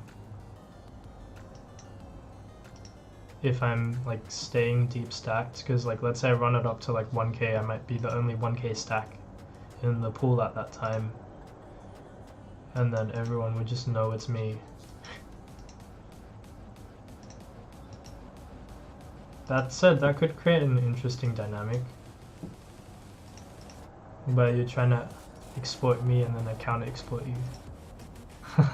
Please no Fortnite, be original at least. What game are we gonna play then?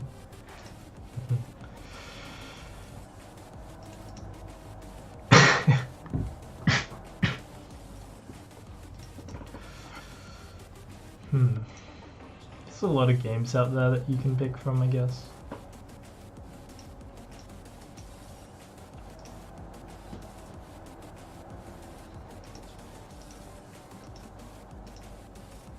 IRL cooking stream.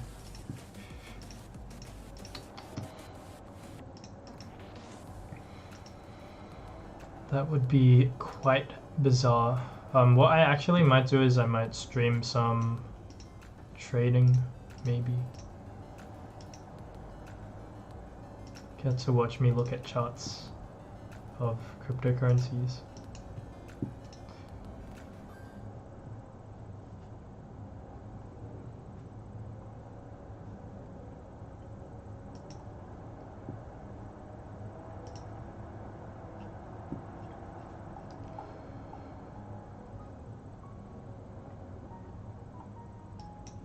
Nixon. Yeah, 3-minute delay would be like what I'd have to do.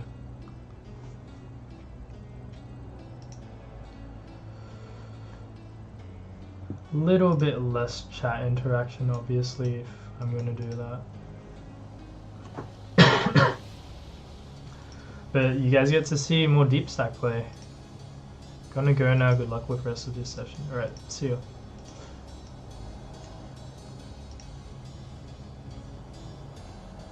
Bye, Updog.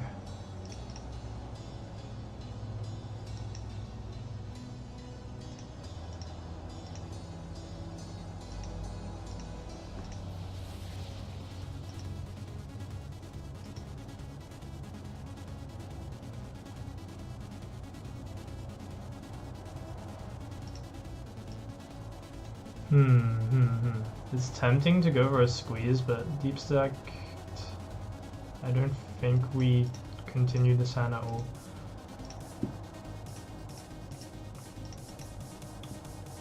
I need a bit more equity.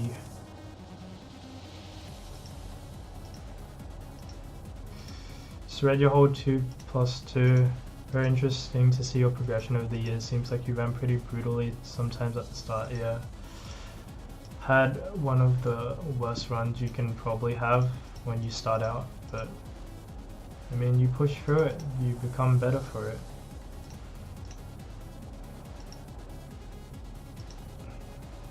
You build that callus, you know.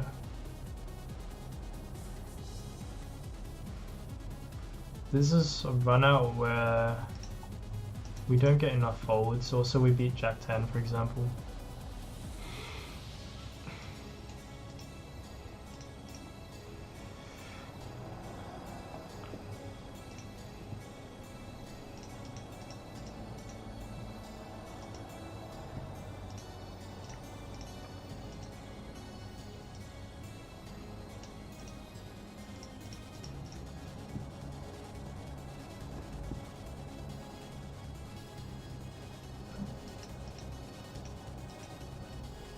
Like, I can't even show the EV in that, like, in some of my posts, because the graph for my MTTs was like broken, but yeah, I could still check the ICM dollar EV, and at that point I was like 10k under EV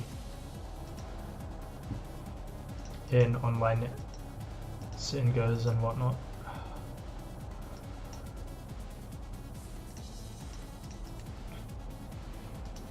But hey, I mean, you get that new mindset that just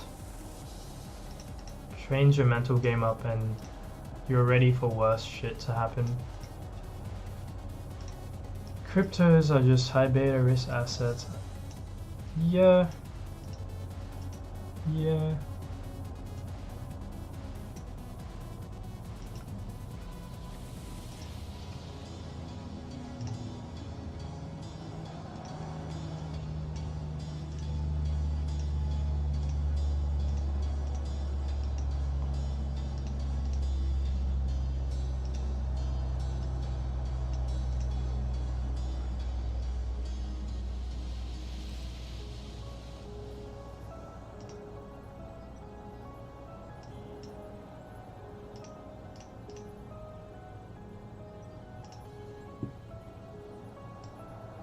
wow. This table. Limp, limp, limp, limp.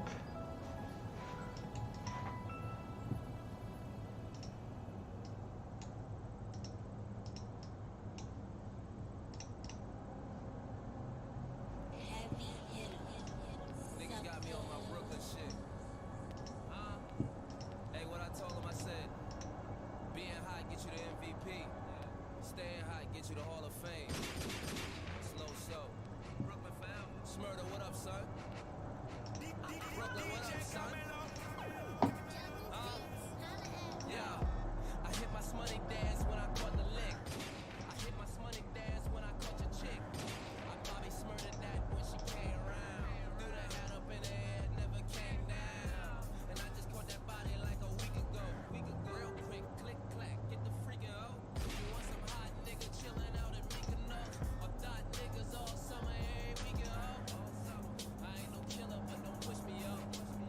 I had them killers in your bushes, yo. Them trick niggas splurge on the pussy, yo. You give me one day, I purge on that pussy, yo. You ain't seen these kicks since like the 5th grade. Back when Bo Jackson and King Griffey played. On my 90s flow, nigga, yo, OG shit. On my GSC, meet the family shit. Can't hold you forever, you gon' get a date. Tell him free my nigga Critter mate. Oh yeah, nigga, all my niggas in the state. Nigga, get it. Slightly deeper. It's interesting because the SPR is gonna look kind of strange, I guess. Still probably prefer the raise over the call with this kind of hand versus a cutoff open. But it's close. You can go either way.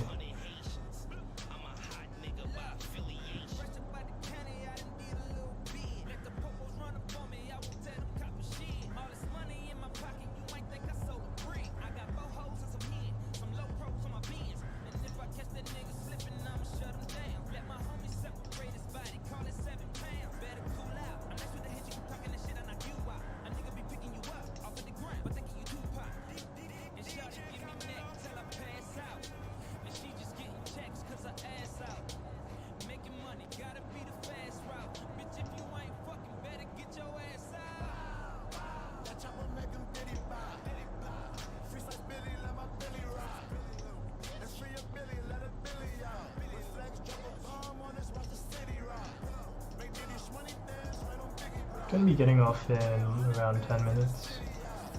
It's almost 4:30, it's 4:20 right now. Man, I didn't even get close to finishing my water. Really need that hydration, buddy.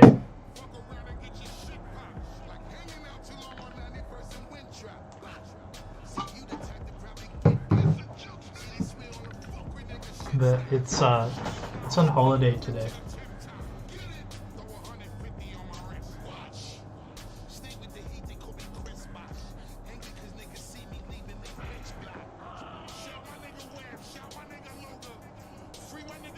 Don't mind keeping the fish in the pot here with a call, but we can definitely rebet this as well.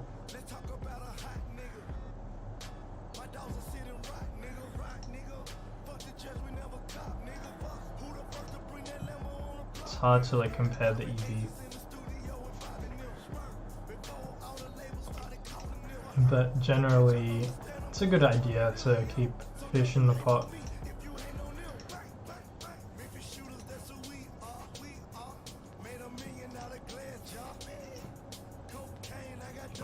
Wow, large squeeze much?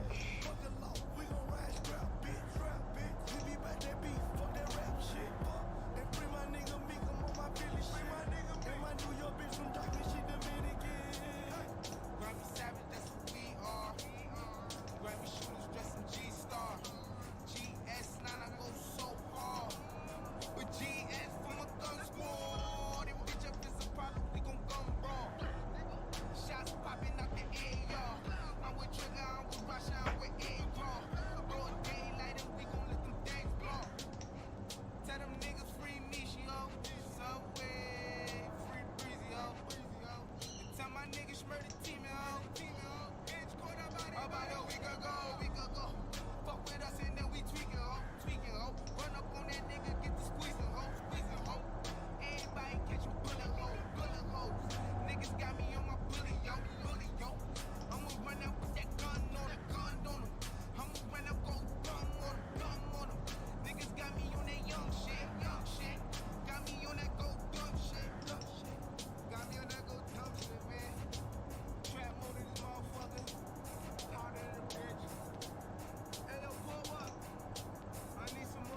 putting that one. What the fuck? I thought I already called. Why is it still out there? Alright. Well, this is a board where we'll be calling on, obviously.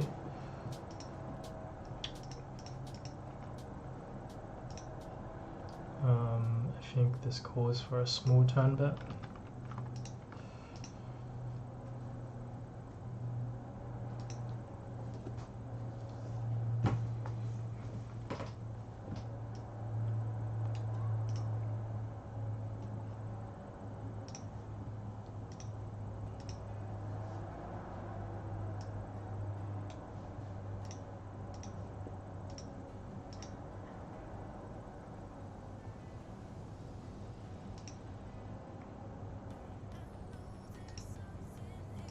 Just gonna try and show down with this one. Oh look, a 1.2k stack, wow.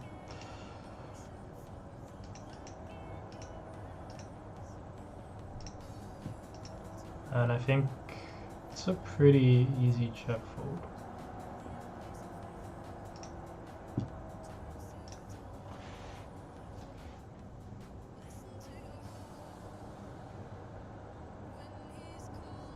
Killed my chat, yeah. No worries, no worries. We're winding down here anyway. We're winding down in the chat.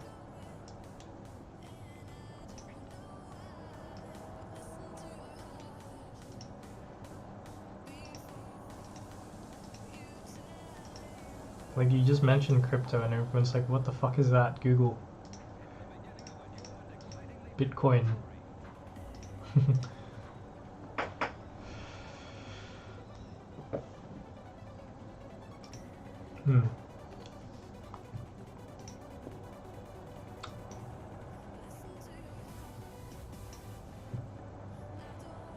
What the fuck?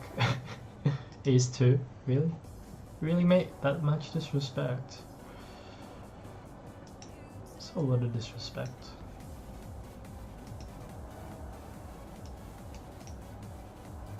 Don't worry, Merlin the mod will take care of you. I hope so. Actually, I should probably mod you, Emperor. You have been participating in this chat regularly.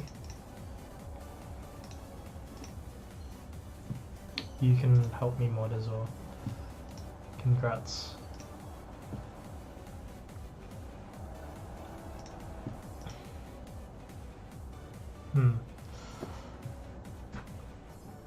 What do I want to do? I guess at this SPR I can always check back.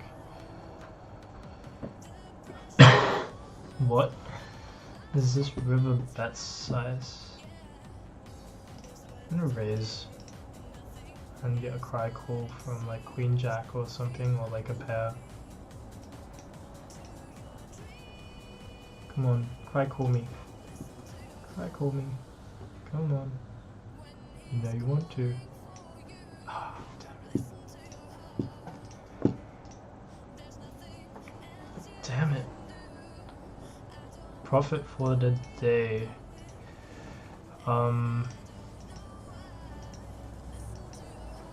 Depends. We'll see, and we'll check that in like 3 minutes.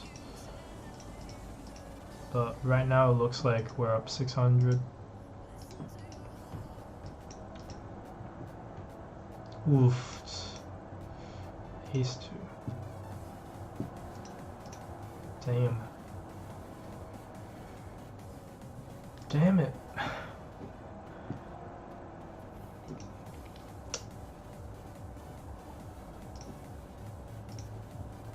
Gets us with the 2 pair. The better 2 pair. He was short as well.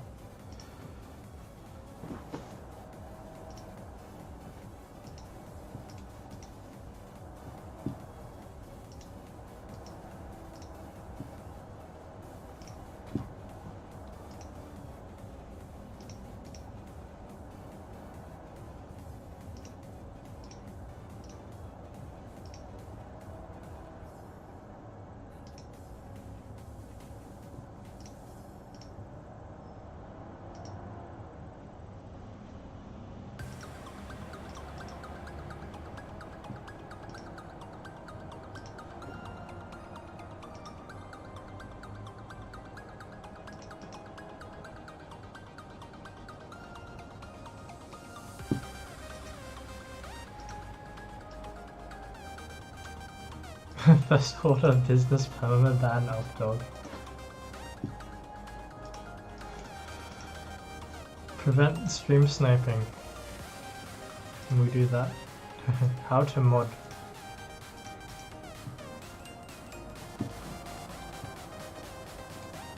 Nah, Updog's alright.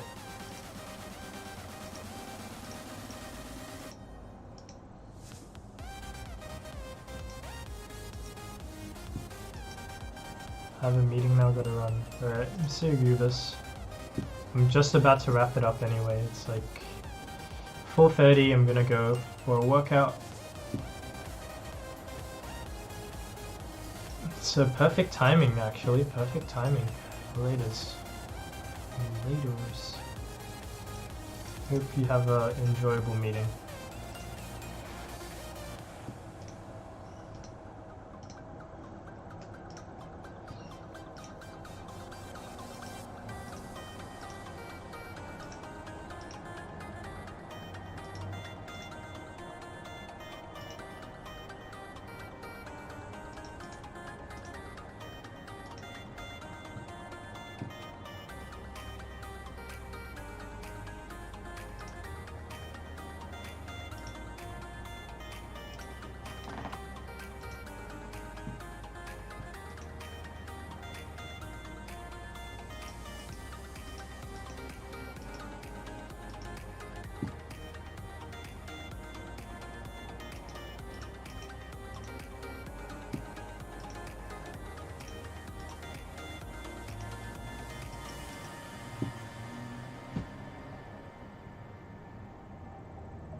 Just trying to fold out non-A6 type hands that might have floated. Do you play any PLO cash or mixed games or just no limit?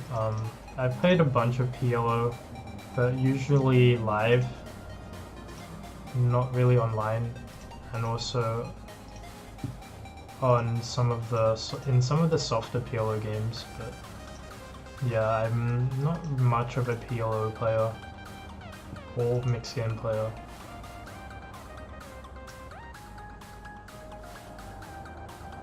Too high variance, man. Too high variance.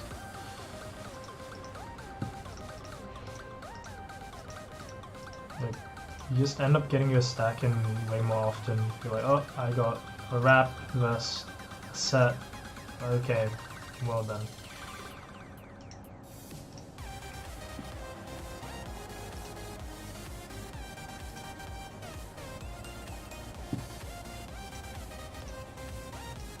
But they were really soft. I mean, despite the high variance, people just play worse in those games, especially in live poker environments where every hand is like limp, limp, limp, pot, and then call, call, call.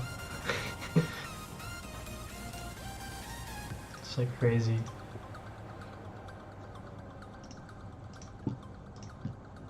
Right, getting off now. See you guys later. Gonna be back tomorrow for another stream.